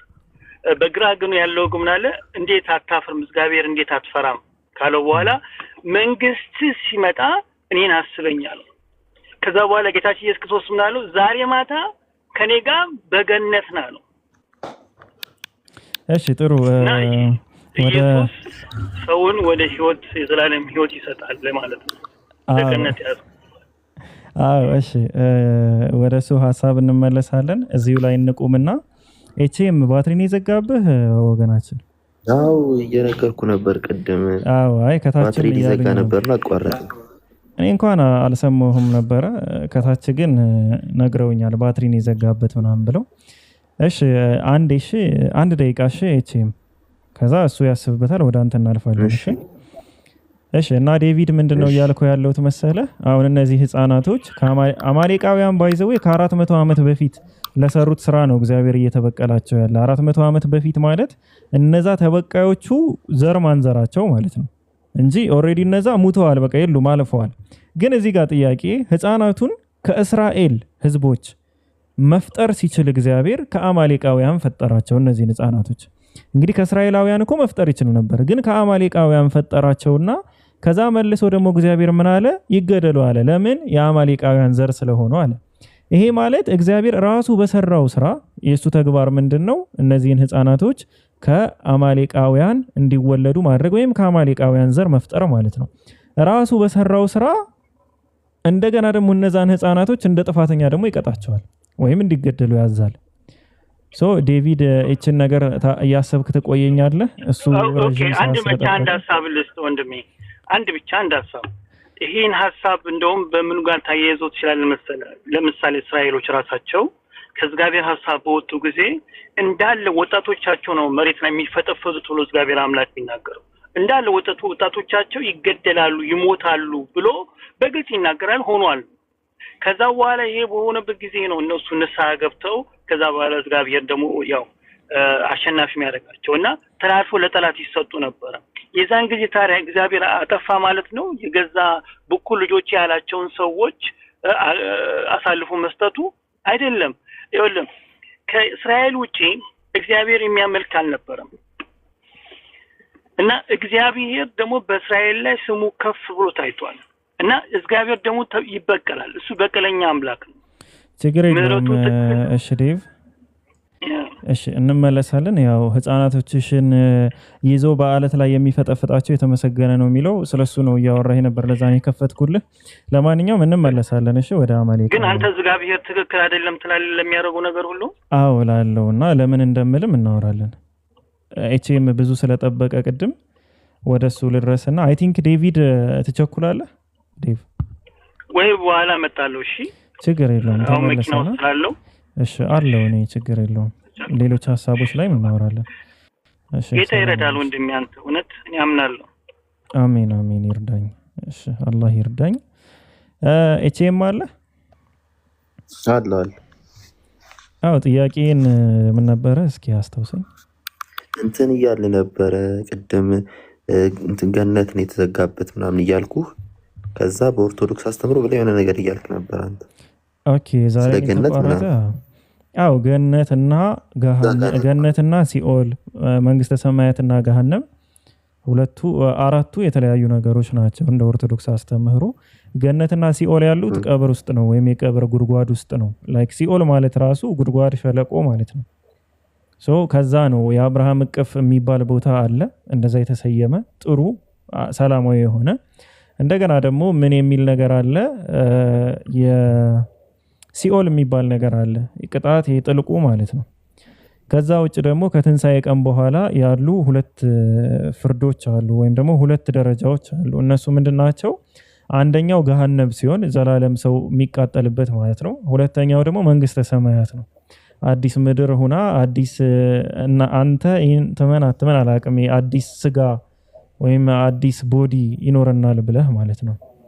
በሱ እርግጠኛ አይደለም ግን እኔ የምልህ አሁን ኦሬዲ ሰው ተመችቶ ሐሳቤ ልስጥ አንዴ እዚህ ጋር ሐሳቤ ልስጥ ስለገነት ምናምን ማለት ነው። እነዚህ ያልካቸው እንዳልከው አራት ነገሮች አሉ። ገሃነም፣ ገነት፣ ሲኦልና ገሃነም ነው መንግስተ ሰማያት እና ሲኦልና ገነት ምድር ላይ ነው ያሉት። ምድር ላይ ነው ያሉት። ከምድር ጋር ምድር ስትጠፋ የሚጠፉ ናቸው። መንግስተ ሰማያትና ገሃነመ እሳት ደግሞ አይጠፉ እና አሁን ያሉ ሰዎች ወደ ገነትና ወደ ሲኦል ነው የሚገቡት አሁን ሲሞቱ ማለት ነው። እና አሁን ቅድምም ለማለት የፈለኩትን ልንገርህ ብዬ ነው በዛው። እና እነዚህ ሰዎች ከክርስቶስ በፊት የነበሩ ሰዎች ሲሞቱ መንግስተ ሰማያትን ገሃነምም አይደለም የሚገቡት። ይገቡ የነበረው ገነት ዝግ ስለነበረች ወደ ሲኦል ነው ይገቡ የነበሩት። ግን ሲኦል ውስጥ እንዳልኩ ሁለት አይነት ሰዎች ነው የሚኖሩት። እነዚህ እግዚአብሔርን እያመለኩ መልካም ስራን ሲሰሩ የነበሩት የእግዚአብሔር እጅ ይጠብቃቸዋል እንደና አብርሃም አይነቶቹ። ከዛ ደግሞ ያጠፉ እነዚህ መልካም ስራ ሳይሰሩ የኖሩት ሰዎች ደግሞ ይቀጣሉ ነው። ይሄን ሐሳብ ያዘልኝና ቀጥታ። እሺ የአብርሃም እቅፍ የተባለው ምንድነው? የአብርሃም እቅፍ ማለት እዛ ጋር አብርሃም ይታወቃል እግዚአብሔርን ተመራምሮ ያገኘ ሰው ነው እና የአብርሃም እቅፍ ተብሎ የተገለጸው ምንድነው? የእግዚአብሔር ጠብቆት ይጠብቀው ነበር ለማለት ነው እንጂ የአብርሃም እቅፍ አክቹዋሊ የአብርሃም እቅፍ በሚለው አይደለም። ግን ምንድነው? የሲኦል መከራ አያገኛቸውም ነው። እዛ ጋር ያሉ ሰዎች ካየኸው እዛው ንባቡ ላይ ውሃን ሁላ ነበር የለመነው አይደል? እዛ ውሃን ላከውና እሱን ውሃ መጥቶ ይስጠኝ ነው ያለው። ግን ሁለቱም ስቲል ሲኦል ውስጥ ነበሩ ሁለቱም ሰዎች። ጥሩ እሺ ገባኝ። ስለዚህ አንደኛው ሲኦል ውስጥም ቢሆን አሁን እኔ ገነት ያልኩህ ፓርት እሱ ነው ባይዘው የኤደን ገነትን ሳይሆን እያወራሁ ያለሁት እኔ አሁን የኦርቶዶክስ ሲኦል ምንድነው ገነት ምንድነው የሚል ትልቅ አርቲክል ለማለት ይከብዳል። እንደ ፒዲኤፍ ቁጥረው ያነበብኩት ነበርና እዛ ጋር የተቀመጠው ምንድነው ገነት ብለን የምንጠራው የአብርሃምን እቅፍ ነው የሚል ነገር ስላነበብኩ ለዛ ነው እኔ ገነትን የአብርሃም እቅፍ አድርጌ ነገርኩ ማለት ነው። ኤኒዌይስ አንተ ደግሞ አሁን እንዳልከው ገነት ሳይሆን የአብርሃም እቅፍ የተባለው ሲኦል ውስጥ ያለ ነገር ነው ብለሃል። ሲኦል ውስጥ ያለ ግን ኖርማሊ እግዚአብሔር ጠብቆቱ ነው። አዎ እግዚአብሔር የሚጠብቀው ቦታ ሲኦል ውስጥ ያለ የማይቀጡበት ቦታ ማለት ነው አይደል? አይቀጣ። እሺ ኢየሱስ ክርስቶስ የተሰቀለው ለምንድን ነው? ፐርፐዙ ምንድን ነው የስቅለቱ? እሺ ኢየሱስ ክርስቶስ በዋናነት የተሰቀለው በአዳም ምክንያት ቅድም እነዚህ ሞት መጣብን አልኩ አይደለ? ማለት ጀስት ተረገመና እሱ ከዛ ሪዛልቱ ሞት ሆነ። ያንን ሞት ለማጥፋት ነው የመጣው። የትኛው ሞት? ያ ሞት ማለት ምንድነው? ቅድም ስነግርህ የሞት ሞትን ትሞታለህ ብዬ ነበረ እና መንፈሳዊ ሞት ነው ያወራለህ። ቆይ ልንገርህ፣ የሞት ሞትን ትሞታለህ ማለት የሞት ጀስት ይሄ በፊት ላይ አዳም በፍጥረት ምንም አይሞትም ነበረ። አሁን ግን ካጠፋ ከበደለ በኋላ ግን ስጋዊ ሞት ይሞታል፣ የመጀመሪያው ሞት። ሁለተኛው ሞት ግን ገሃነም ትገባለህ ነበር፣ እርግማኑ ማለት ነው። የሞት ሞትን እኛ ጋር የደረሰው የሞት ሞትን መሞትን ነበረ። አሁን ክርስቶስ የመጣ ምን ለማጥፋት ነው? ይሄንን በእርግማን ምክንያት የመጣውን ሪዛልት የሞት ሞት እንዳንሞት የመጀመሪያው ምክንያት ይሄ ነው። ለዛ ነው የመጣው። ስለዚህ ያንን ለማጥፋት ነው። ከዛ በኋላ በምሳሌ ምናምን ከስጋዊ ሞት ጋር የሚያገናኘው ነገር አለ። ከስጋዊ ሞት ጋር የሚያገናኘው ነገር አለ። እሱ አይጠፋም። የስጋዊ ሞት አይጠፋም። በስጋዊ ሞትን አይደለም የሚያጠፋልን። ጥሩ። ስለዚህ ስጋዊ ሞት በአዳም ኃጢአት ምክንያት የመጣ አይደለም ማለት ነው። ኖ እንደዛ አይደለም። አው መቅረት ነበረበት የሚለው ሐሳብ ይዘህ ነው እንደዛ ምትለኝ? ኖ የመጣ ከሆነ ሞት ሊያጠፋ ከመጣ ኦሬዲ አሁን ስጋዊ ሞት በአዳም ምክንያት የመጣ ከሆነ ኢየሱስ ክርስቶስ ደግሞ የፊተኛው አዳም ያጠፋውን ስህተቶች በኋለኛው አዳም ላይ ሊያስተካክል ነው የመጣ፣ ወይም የአዳምን ትክክለኛ ኔቸር ሊሰጠን ማለት ነው። ይሄ እንኳን ሁላችሁም የምትስማሙበት ይመስለኛል። ብቻ እንደ ክርስትና ብዬ ልውሰደው። እንደዛ ከሆነ የፊተኛው ሞት ይሄ ምንድነው ስጋዊ ሞት የሚባለው ነገር ናቹራል ካልሆነ ተፈጥሯዊ ካልሆነ ላይክ እንስሳ እጽዋት ምናምን አሁን የሚሞቱት እሱ በሙሉ ስጋዊ ሞት የሚባለው ተፈጥሯዊ ወይም ናቹራል ካልሆነ በኃጢአት ምክንያት የመጣ ከሆነ ኢየሱስ ክርስቶስ ሙሉ የኃጢአቱን መዘዝ ያመጣውን ሙሉ ክፍያ አልከፈለም ማለት ነው። ስለዚህ የኢየሱስ ክርስቶስ ስቅለት ሙሉ ክፍያ የለውም ማለት ነው። አይ እንደዛ አይደለም። ምን መሰለህ ክርስቶስ መጥቶ አሁን የስጋዊ ሞት ስላልቀረልን እዳውን አልከፈለም ማለት አይደለም። ስጋዊ ሞት ያልቀረልን ኢቭን ከሴቶች ጋርም ተያይዞ ያለው ነገር ያልቀረልን አንድም እንደ ምልክት ነው ማለት ምን መሰለህ አሁን እኛ አሁን እኔ ሞታለሁ ወይም ሴቶች ደግሞ ያንን ፔሪድ ምናምን ያያሉ። ያንን ቢያዩ እንደ ምልክት ነው። በፊት ላይ የሰው ልጅ በድሎ ያንን እግዚአብሔርን አስቀይሞ ያ ነገር ደርሶብኝ ነበረ። አሁን ግን በክርስቶስ ያንን ድኛለሁ ብለን እያሰብን ክርስቶስን እየመሰልን እንድንኖር የሚያደርገን ነው እና በኋላም ደግሞ የክርስቶስን ትእዛዝ የምንፈጽመው አሁን ቀጥታ ሁሉንም ሰው አድኖ ዝም ብሎ ከሄድን እሺ ይቅርታና ባይዘው ይሄ መልስ ስለሌለ እንደኔ ፐርሰናል አመለካከቴን ነው የምነግርህ። መልስ ስለሌለው የሃይማኖት አባቶች የፈጠሩት ነገር ነው። አንደኛ መጽሐፍ ቅዱሳዊ ምናምን ያልሆነ ኖርማሊ አይዲያ ላይ ብቻ ያለ። እሱ ምንድነው ለምንድነው ያልቀረው ሲባል ጠባሳው ነው። ኦኬ ጠባሳው ነው አሁን ላይ ያለ። ያ ማለት ማስታወሻ ነው። መጀመሪያ የነበረው ማስታወሻ ነው። የዛ የዋናው ቁስል ጠባሳ ነው። አሁንም ድረስ የወር አበባ የሚያዩት ምናምን የዋናው ቁስል ጠባሳ ነው። አሁንም ድረስ የምንሞተው የዋናው አዳም የተፈረደበትን ሞት ማስታወሻ ነው እያልከን ነው። ኦኬ አዳም የተፈረደበትን ምክንያት ነው የነገርኩህ። እኔ ዝርዝር ብዙ ትርጓሜውን እንዳልኩህ እኔ መምህር ሳልሆን ጀስት እንዳንድ ምዕመን ነኝ። ግን እየነገርኩ ያለሁት ይሄንን እንትኑን ምክንያቱን ነው። ከዛ ግን ክርስቶስ ደግሞ ፈቃዱ ያ ነው። በቃ በዚህ መንገድ ነው ወደሱ እንድንሄድ የፈቀደው። ለምን በዚህ መንገድ ወደ ምድር መተናል። ቆይ ልንገርህ፣ ወደ ምድር መተናል አይደል? ኦሬዲ ከመጀመሪያ ሳያድነን በፊት እኮ ምድር መተናል አይደል? ሳያድነን በፊት በዛ ውጤት ምክንያት ምድር መተናል። አሁን ደግሞ ሲወስደን በዚህ ምድር ላይ እሱን መስለን ክርስትናን ኖረን እንድንሄድ ነው የፈለገው። ስለዚህ በዛ መንገድ እንሄዳለን ነው። ጥሩ። አሁን ወደ እኔ ሀሳብ ልመለስልህና የኔ ሀሳብ ሙሉ ጥያቄው የሚነሳው ከፍትህ ጋር በተገናኘ ነው። አንድ ያ ነው። ሁለተኛው ደግሞ ምንድነው ኢየሱስ ክርስቶስ ሙሉ ክፍያ ከሆነ የከፈለ ሙሉ ክፍያ ማለት ነው።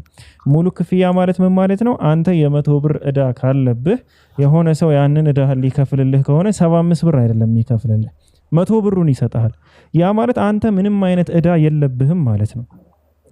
ወለድ የሚባል ነገር ካለም ደግሞ እንደዚሁ ከነወለዱ ነው የሚከፍልልህ። ካልሆነ ሙሉ ክፍያ ሊባል አይችልም ነው። ኢየሱስ ክርስቶስ መጥቶ የመጣው ሙሉ ክፍያ ሊከፍል መጥቶ፣ ነገር ግን አሁንም ሞት ካልቀረ፣ አሁንም የወር አበባ ማየት ካልቀረ፣ አሁንም በምጥ መውለድ እነዚህ የሚባሉት ነገሮች ካልቀሩ፣ አሁንም የእንስሳት ሞት ካልቀረ፣ የእጽዋት ሞት ካልቀረ፣ ይህ ሁሉ ነገር ካልቀረ ኢየሱስ ክርስቶስ የከፈለው ክፍያ ሙሉ 100 ብር ሳይሆን ከፊል የሆነ ክፍያ ነው። ሙሉ ቢሆን ኑሮማ በከፈለበት ቅጽበት ወይም በሞተበት ቅጽበት እነዚህ ሁሉ ነገራቶች ይነሱ ነበረ። እነዚህ ሁሉ ነገራቶች አይኖሩም ነበር ነው። አሁን አንተ ምንድን የምታደርግልኝ ሙሉ ክፍያ ከሆነ እንዴት ሙሉ ክፍያ ልትለው እንደቻልክ ትገልጽልኛለህ፣ ታስረዳኛለህ ማለት ነው። እሺ እኔ ሙሉ ክፍያ ነው እያልኩ ያለሁት ምንድነው በፊት ላይ አዳም እንደተፈጠረ በገነት እየኖረ አምላኩን እያመለከ ዘላለማዊ ሕይወትን ይኖር ነበር ያልኩ መነሻው አይደል? እንደዛ ነበር። በኋላ ከበደለ በኋላ ነው የወረደው። አሁንም ክርስቶስ መጥቶ ልክ ተሰቅሎ እኛን ሲያድን እኛም ያንን አሁን ኦልሬዲ ሰዎች ነን በምድር ላይ ነው ያለነው። ከዛ በኋላ ግን እሱ ባዘዘን መንገድ ኖረን መጨረሻ ወደዛ እንድንገባ ነው ይህን እድል ነው የሰጠን። ሙሉ ክፍያ ነው እያልኩ ያለሁት። ወዲያው በቅጽበት እንዲሁ አንተ እያልከልኝ ያለው በቅጽበት መደረግ ነበረበት ነው። እኔ ግን እያልኩ ያለሁት ነበር እና ታዲያ አይደል ሞቱ ቀርቶ በቃ በቅጽበት መዳን ነበረባችሁ ነው እያልከኝ ያለው አይደል? አይደለም። ኦልሬዲ ሲኦልም አለ ስቲል አሁንም የአብርሃም እቅፍም አለ። ስለዚህ አንተ እያልክ ያለው ከኢየሱስ ክርስቶስ በፊትም ከሞት በኋላ ያሉ ነገራቶች በሙሉ አሉ። ኢየሱስ ክርስቶስ ሲመጣ ደግሞ ከሞት በኋላ ያሉትን ነገሮች ብቻ ሊያጠፋ ሳይሆን ከሞት በፊትም የተረገመው እርግማን አለ። አንተ ያልከው ማለት ነው። ያ ሁሉ መዘዝ ነው። ስለዚህ የተረገመውን እርግማን ደግሞ መክፈል መቻል አለበት ነው። አንተ አሁን እያወራኸኝ ያለው ምንድነው? ሰው ሲኦል ይገባ ነበረ፣ ሲኦልም ደግሞ ቅጣት አልነበረበትም ምናምን። እስቲል አሁንም እኮ መንግስተ ሰማያት የገባ ሰው የለም። ባይዘው የፍርዱ ቀን በኋላ ነው ይገባሉ እኮ አሁን ገነት ይገባሉ። እሱን ነው እያልኩ ያለሁት። አሁን ገነት የምትለው ነገር ራሱ ምንድነው? አንደኛ ሲኦል የሚባለው ነገር ስቃይ ካልሆነ ምናምን ገነት የሚባለው ምንድነው? ግን እሱ ሌላ ፈርዘር በቃ ወደዛ ስንደርስ እናወራዋለን። እሺ ገነት ምንድነው ምናምን የሚለውንም ስንደርስ እናወራዋለን። አሁን ላይ ግን ምን ላይ መሰለህ ግን ሁለቱ አሁን ፖይንት እንድትይዝልኝ ፈልገው። ቆይ ቀጥል። አሁን እንድታወራ የምፈልገው ያ እርግማን ሲወርድበት በምትወልጂ ሰዓት ምጥሽን እጅግ አበዛዋለሁ ሲል እነዚህ ሁሉ ነገራቶች እዚህ ምድር ላይ ሆኖ የተረገሙ ናቸው። አንድ ሁለተኛ አዳምና ሔዋን ራሱ የነበሩበት ገነት እዚህ ምድር ላይ ነው፣ ሌላ የትም ቦታ አይደለም። አሁን አንተ እዚህ ምድር ላይ ስላለው እዛ ምድር ላይ ስላለው ሳይሆን ኢየሱስ ክርስቶስ ሙሉ ክፍያ ከከፈለ፣ ለኃጢአቱ ሙሉ የሆነ ክፍያ ከከፈለ እዚህ ምድር ላይ ነገራቶች እንደተበላሹ ሁሉ እዚህ ምድር ላይ መስተካከል መቻል አለባቸው። ለምሳሌ እንስሳት፣ አራዊት ምናምን አንደኛ ጥፋተኛ አይደሉም። ይህን ሁሉ ለማድረጋቸው ምንም እኮ የተሳተፉበት ምንም መንገድ የለም፣ ምንም ምክንያት የለም፣ የሚቀጡበት ምንም ምክንያት የለም ጥፋተኛ ስላልሆኑ ማለት ነው። ይሄ መጀመሪያው ነው። በሁለተኛ ደረጃ ደግሞ ኢቭን ሲከፈል እንኳን የነሱ ሁሉ አልተከፈለም። ትንሳኤ እንኳን የላቸውም እንስሳቶች። በቃ አሁንም ይሞታሉ፣ ድሮም ይሞቱ ነበር፣ ወድቀው ነው የሚቀሩት። አለቀ። እንዴት ነው ሙሉ ክፍል አይደሉም? እሱን እኮ ነው እነሱ አልነበሩ። ስለዚህ በአዳም ምክንያት አይደለም እንስሳ የሚሞቱት። እና ከዛ የተነሳ ምድር ተረገመች የምትለው ታዲያ ምኑን በተመለከተ ነው? ምድር የተባለው ሲጀምር የሰው ልጅ ነው። ምድር ተረገመች ማለት የሰው ልጅ ላይ ኃጢአት እንዲነግስበት ስልጣን አገኘ ነው ማለት ነው። በፊት አዳም በቅድስና ነው ይኖር የነበረው። አሁን ግን ኃጢአት የሚያሸንፈው ሰው ሆነ ነው። አሁን አይነግስበትም። አሁን ከኢየሱስ ክርስቶስ በኋላ ይችላል፣ ይነግስበትም ይችላል። ቆይ አንዴ ከ2000 ዓመት ወዲህ ኢየሱስ ክርስቶስ ከመጣ ከ2000 ዓመት ወዲህ ኃጢአት በዛ ቀነሰ ወይስ ባለበት ላይ ቆመ? እሱን እኔ በፊቱን አላውቀውም፣ ግን ማለት በፊት የተደረጉ ነው።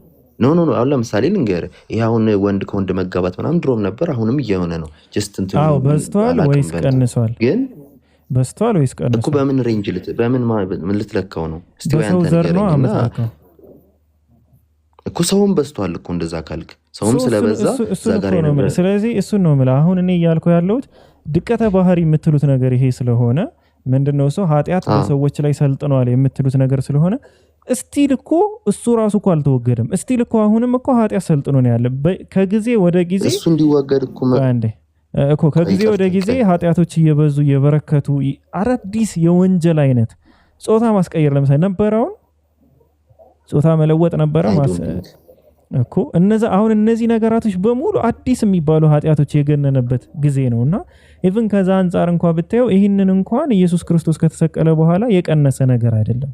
ይበልጥ አዳዲስ ፈጠራዎች በኃጢአት ላይ የሚፈጠሩ አዳዲስ ፈጠራ ፖርኖግራፊ አሁን ብትወስደው ፖርኖግራፊ ምናምን እንደዚህ የሚባል ነገር አልነበረም፣ አይታወቅም እንደዚህ። ስለዚህ ከዛ አንፃር ካየው ሎጂካል ሆነህ ማለት ነው ኢየሱስ ክርስቶስ አልከፈለም ማለት ነው። አሁን ሐሳብህን ከፍሏል እያልኩ ያለሁት ለምን እንደሆነ ልንገርህ። አሁን እዚህ ጋር ምርጫ ነው እያልኩ ያለሁት አሁን ክርስቶስ ያዳነን ከዚህ ኃጢአት እንዳይሰለጥንብን ሊያደርገን ነው አላልኩህም? አሁን አንተ በክርስቶስ ቢያምንና ክርስቶስ እንዳለው ቢኖር ክርስቶስ ያንን እነዚህን የምትላቸውን ኃጢአቶች ሊያሸንፍ ይችላል። በመንፈሳዊ ሕይወት ሊኖር ሊያድግ ምንም ሳይሞቱላ ብዙ ነገሮችን ሊያደርግ ይችላል ማለት በመንፈሳዊነት እያደገ ማለት ነው። ግን ይህን ነገር ሳያደርግ ክርስቶስን ሳያመልክ ዝም ብሎ ቢኖር ኦብቪየስሊ ለዛ ለኃጢአት ሊሰነጥንበት ወዳለው ስጋ ነው እየኖረ ያለው። ያ ነገር ይሰለጥንበታል፣ ብዙ ነገሮችን ሊያደርግ ይችላል። ከዛ ጋር ማነጻጸሩ ታዲያ ለምንድን ነው ያስፈለገው? ኢየሱስ ክርስቶስ የመጣው በአዳም የመጣውን ነገር በሙሉ ሊከፍል ነው። አሁን ከኢየሱስ ክርስቶስ መምጣት በፊትም እኮ አምላኪዎች ነበሩ። ኢየሱስ ከመጣ በኋላ አይደለም አምላኪዎች አምላካቸውን ተገዢዎች የተፈጠሩት ማለት ነው። ከዛ በፊትም አምላኪዎች ነበሩ፣ ግን ኃጢአት ይሰለጥን ነበር አልከኝ። አሁን በሰዎች ላይ ኃጢአት ይሰለጥን ነበር። ኢየሱስ ክርስቶስ ሲመጣ እነዚህ ነገራቶችንም ለመቀነስ ወይም ለማጥፋት ከሆነ የመጣው ኢየሱስ ክርስቶስ አመጣጡ እንደዛ ከሆነ ታዲያ ለምን አልጠፋም እኮ? የታለ ኢፌክቱ? የታለ እኮ የኢየሱስ ክርስቶስ ኮዝ የሆነበት ኢፌክቱ የታለ? እስኪ ውጤቱ እስኪ ምኑ ላይ ነው? እኛ ጋር አሁን ኢፌክት ያደረገው ነገር እስኪ ምን ቀረ? እስኪ ንገረኝ። የቀረውን እስኪ ንገረኝ። አሁን በምናየው ነገር ማለት ነው። እሺ ይኸውልህ እኔ አሁን እያልኩ ያለሁት በፊትም ቢሆን እኮ ክርስቶስ ከመምጣቱን በፊት እነዚህ ሰዎች ኃጢአትን የሚሰሩ ሰዎች ሲኦል መግባታቸው አይቀርም። እግዚአብሔርን የሚያመልኩት ኃጢአትን ሳይሰሩ የሚኖሩት ሰዎች ሲኦል አለመቃጠላቸውም አይቀርም፣ አይቃጠሉም። አሁንም ደግሞ ክርስቶስን አምኖ እንትን የሚል ሰው ምንድነው ክርስቶስ እንደ ክርስቶስ ትእዛዝ የሚኖር ሰው ገነትን መንግስተ ሰማያትን በኋላ ደግሞ ይወርሳል። እነዚህ ደግሞ ወደ ሲኦል ይገባሉ። ፖይንቱ ግን ቼንጁ ምን ጋር ነው መሰለ? አንደኛ ገነት እንድትከፈት ምክንያት የሆነው ክርስቶስ ነው ገነትን የከፈተልን። ሁለተኛ ደግሞ የሰው ልጅ መንግስተ ሰማያትን በኋላ እንዲወርስን ምክንያት የሆነው እሱ ነው፣ ክርስቶስ ነው። እና ደግሞ ኃጢአትን እንድናሸንፍ ስልጣንን የሰጠን ክርስቶስ ነው እያልኩ ያለሁት። በፊት ላይ አውራሽ አሁን አንተ እንዳልከው ከሆነ ኃጢአትን የማሸነፍ ስልጣን የሰጠን ምናምን እንደዚህ ነገራቶችን ብለሃል። ከዛ በፊትም እኮ ኃጢአትን ያልሰሩ አካላቶች አሉ። ላይ ከአብርሃም ጻድቅ ነበረ፣ አብርሃምን ማንሳት ትችላለህ። ሎጥ በዘመኑ ጻድቅ ነበር፣ ኖህንም ማንሳት ትችላለህ። እነዚህ ነገራቶች አሁን ያንን ነገር እንዲያሸንፉ ያደረጉት ኢየሱስ ስለተሰቀለ አይደለም። ያን ነገር አሸንፈው ሎጥ ግብረ ሰዶም ከመሆን ወጥቶ እስከ መዳን ድረስ ያደረሰው ነገር ኢየሱስ ስለተሰቀለ አይደለም። ገባ? ያ አቅም ነበረ ወይ? አዎ ነበረ። ከዛ አሁን እኔ ቼንጁን ንገረኝ ስለ አንተ እየነገርከኝ ያለው ቼንጅ ምን መሰለህ? ፕራክቲካል ያልሆነ ቼንጅ ማለት በቃ ኢየሱስ ክርስቶስ ተሰቅሏል። አንድ ነገር እንያዝ።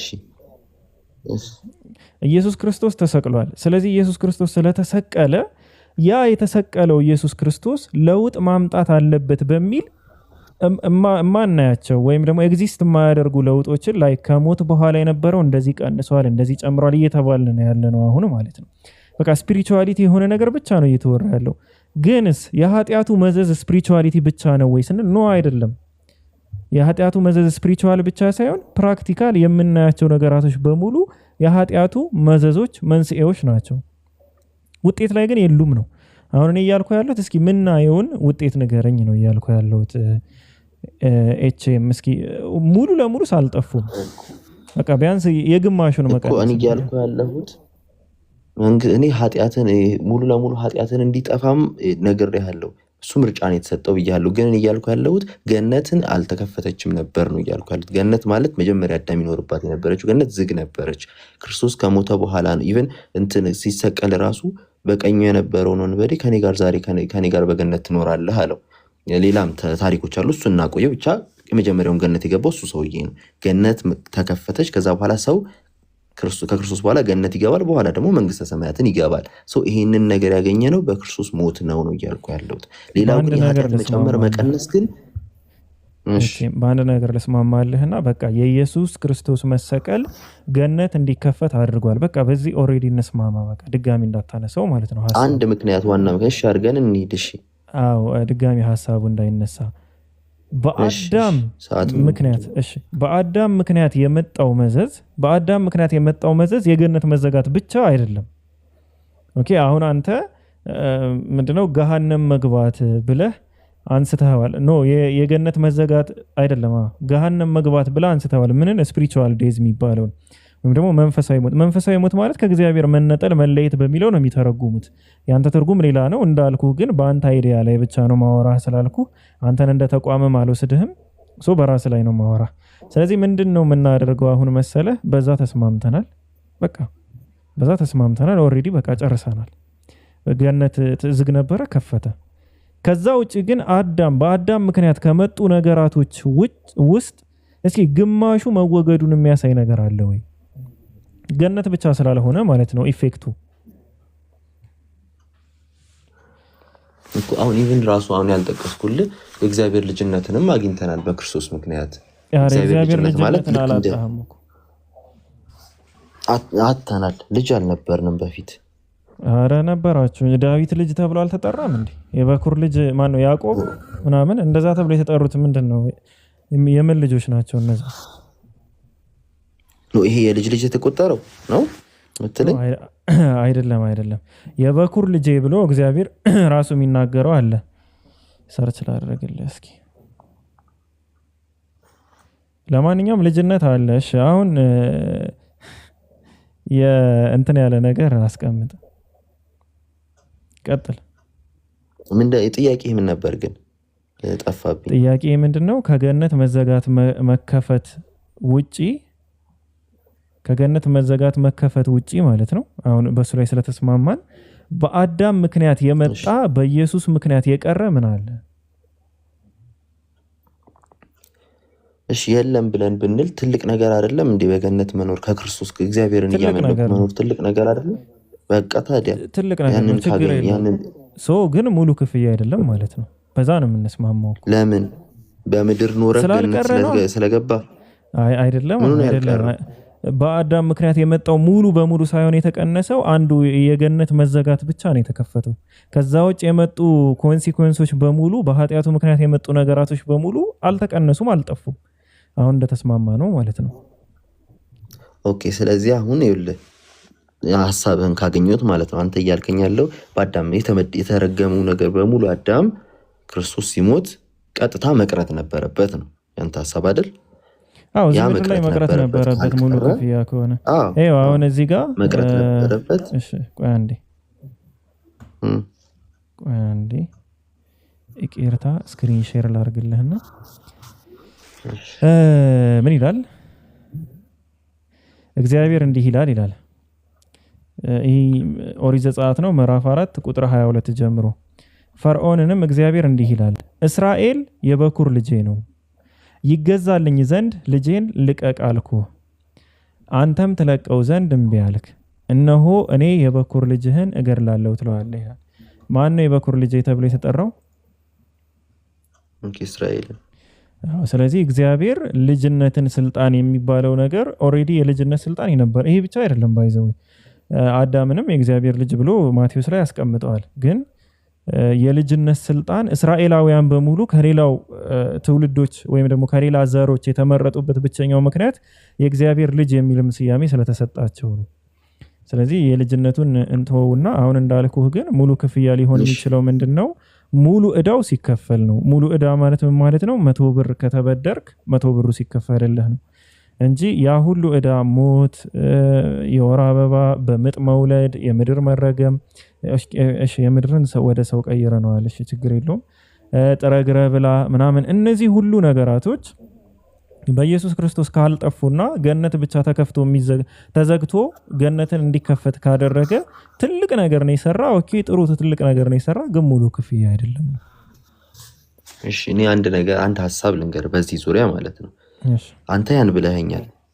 እኔ ግን ክርስቶስ ሲያስተምርም እንትን ብዙ እነዚህ ወንጌላት ላይ ምናምንም ላይ እነ ጳውሎስም የጻፉት መልእክታት ላይ ካየ ክርስቶስ መጥቶ እዚህ ቢያድነንም ግን የክርስቶስ ፈቃዱ መጥቶ አንዴ ይዞን ሊሄድ አይደለም። በአንዴ ፈቃዱ ምንድነው? በምድር ላይ እያለን ምድር ላይ እሱን መስለን ትእዛዙን ፈጽመን እንድንኖር ነው የፈቀደው። እሱን ያን አድርገን ከዛ በኋላ በዛ ወደ መንግስተ ሰማያት እንድንገባ ነው። ዞሮ ግን ይኸውልህ አንዴ ሁሉንም ይዞ ሄደ። በኋላም ደግሞ ሄደ ሰው አምኖ ክርስቶስን የሚያስመስለውን ነገር በማድረጉ ነው ሚድነው። ለምን በኦሪትም የነበሩ ሰዎች እንደዛ ነው እየዳኑ የነበረው ሚድኑት። ጥሩሽ የጊዜ ጉዳይ ነው። አሁን አንተ ጊዜው ስለቆየ ነውና በምድር ላይ ስለቆየ ነው አልጠፋም። እንደዛ ሳይሆን ምድር ላይ ነው ፍርዱ የተላለፈው፣ ምድር ላይ ነው የተከሰተው፣ ምድር ላይ ነው። ከምድር ውጭማ እኮ የትም ቦታ አይከሰትም። እቺም የት ይከሰታል? ጀስት ምድር ስለ ገነት ናቸው እነዛ ገነት ነበሩ አይደለም። አሁን ከምድር ውጭ ካልክ ምንድነው የነበረባቸው? ሲኦል ላይ መቆየት የተፈረደላቸው ወይም በኢየሱስ የተቀየረው ነገር ምንድነው? የገነት መካፈት። በቃ ይሄ ነው ከምድር ውጭ። ከምድር ውጭ እርግዝና የለም። እዛ የነበሩ ሲኦል ቆያሽ ጥሩ። ከምድር ውጭ እርግዝና የለም። ከምድር ውጭ ምጥ የለም። ከምድር ውጭ ጥረግረ ብላ የለም። እነዚህ ነገራቶች በሙሉ ያሉት ምድር ላይ ነው። ምድር ላይ ካልተቀረፉ ሌላ ቦታ ላይ ተቀረፉ ልትል አትችልም። ኦልሬዲም ሌላ ቦታ ላይ ስላልን ኤግዚስት ስለማያደርጉ ማለት ነው ነበር። ከዛ አንጻር ነው። ለማንኛውም ኤችኤም በዚህ ኃጢአት ዙሪያ እስልምና ላይ ያለውን ነገር ማወቅ ከፈለክ እነግርሃለሁ፣ ወይም ደግሞ በእስልምና ጥያቄ ካለ ጥያቄ ላስተናግድ። እሺ በቃ እንትን እስቲ አሁን እኔ ብዙ ጊዜ ማላቀውም እንድትነግረኝ ትንሽ ጠቅለል አድርገህ እንድትነግረኝ የአደምና የሐዋ ተፈጥሮ እንዴት ነው? ማን ነው አላህ እንዴት ነው የፈጠራቸው? ከዛ የሰው ልጅ እንዴት ነው ሂደቱ? ትንሽ ብቻ በቃ እስከ ነብዩ መሐመድ ያለውን ሂደቱን ትንሽ ብትነግረኝ ከዛ ጥያቄዎችን ይቀጥላል። እሺ ቴንኪዩ። ከአዳምና ከሔዋን ስንጀምር ከአፈጣጠራቸውን ጀምር። አላህ Subhanahu Wa Ta'ala በምዕራፍ 2 ሱረቱል በቀራ ምዕራፍ 2 ቁጥር 30 ላይ ምንድነው የሚለው? አላህም ለመላእክት ባለ ጊዜ አስታውስ እኔ በምድር ላይ ምትክም ፈጣሪ ነኝ ይላል። ስለዚህ አላህ Subhanahu Wa Ta'ala በምድር ላይ ነው ምትክን የሚፈጥረው። ምትክ ማለት ወይም ኸሊፋ ተብሎ የተቀመጠው ቃል ሁለት ትርጓሜዎች አሉት። አንደኛው ተተካኪ ትውልድ ማለት ነው። በሞት የሚተካ አባት ሲሞት ልጅ ዘር የሚተካ ትውልድ ማለት ነው። እሱም ፈጣሪ ነኝ ነው ያለው አላህ Subhanahu Wa Ta'ala። ሁለተኛው ትርጉሙ ደግሞ ኸሊፋ ማለት ገዢ፣ መሪ፣ ላይክ ወኪል ማለት ነው። ወይም ደግሞ ምድር ላይ ያሉ ነገራቶችን አራዊትን ምናምን እንደዚህ እንዲገዛ በሚለው መውሰድ ትችላለህ። በእነዚህ በሁለቱ ትርጓሜዎች አሉት፣ ሁለቱንም እንቀበላለን። አላህ Subhanahu Wa Ta'ala በምድር ላይ ተተካኪ የሆነ ትውልድ፣ ምድርን ደግሞ ኃላፊነት ወስዶ የሚገዛን ትውልድ ፈጠረ ማለት ነው። ይሄ አደም አለይሂ ሰላም ሲፈጠር ነው። ስለዚህ አደም አለይሂ ሰላም ዘላለማዊ ነዋሪ አይደለም፣ ከመሰረቱ ሟች ነው የተፈጠረው። አላህ Subhanahu Wa Ta'ala ምን ይላል? በሱረቱል ሙልክ ምዕራፍ 67 ቁጥር 2 ላይ አለዚ ኸለቀል መውታ ወልሐያተ ሊየብሉወኩም አዩኩም አሕሰኑ ዐመላ፣ ያ የትኛችሁ ስራው ይበልጥ ያማረ መሆኑን ሊሞክራችሁ ሞትንና ህይወትን ፈጠረ ነው።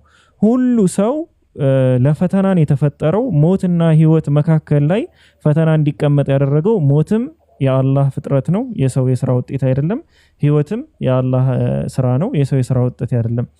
በሁለቱ ነገራቶች ላይ እኛ ተጠያቂዎች አይደለንም። ማንኛውም ሰው የተፈጠረው ለዚህ ስለሆነ ማለት ነው እዚህ ምድር ላይ። ከዛ በኋላ ግን የአደምን ታላቅነት ለማሳየት አንተ ኦርቶዶክስ ከሆንክ ያው ዲያብሎስ አልሰግድም ብሎ ከክብሩ እንደወረደ ምናምን ታውቃለህ ብዬ አስባለሁ። ለአዳም አልሰግድም የሚለው ኮንሴፕት በኦርቶዶክስም ስላለ ለማንኛውም ከዛ በኋላ ለአዳም አልሰግድም ቆይ ለአዳም አልሰግድም የሚለው እኛ ጋር የለም። እኛ እንደዛ ብለን አይደለም እናምነው። ራሴ አምላክ ነኝ ብሎ ነው የወደቀው እንጂ ለአዳም አልሰግድም ብሎ አይደለም የወደቀው። እሺ እንደዛ ነው የምታምኑት? እሺ እሱን ሐሳብ ብቻ ላሳይህና እንደዛ እንደምታምኑ ማለት ነው። ከዛ በኋላ ችግር የለውም የጀመርኩትን እሺ እጨርሳለሁ። እሺ ክሊር እንድናረግ ብዬ ነው። አይ ጥሩ ነው።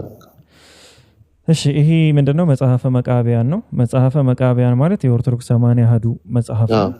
ካል ላይ ሁለተኛ መቃብያን ማለት ነው። ምዕራፍ 9 ቁጥር 2 ላይ እንደዚህ ይላል፣ ያንተ መምህር አባታችን አዳምን ስላሳተ የሰውን ሁሉ ኃጢአት ፍዳ ወደ ራሱ የሚመልስ ዲያብሎስ ነውና ዳግመኛም ሲኦል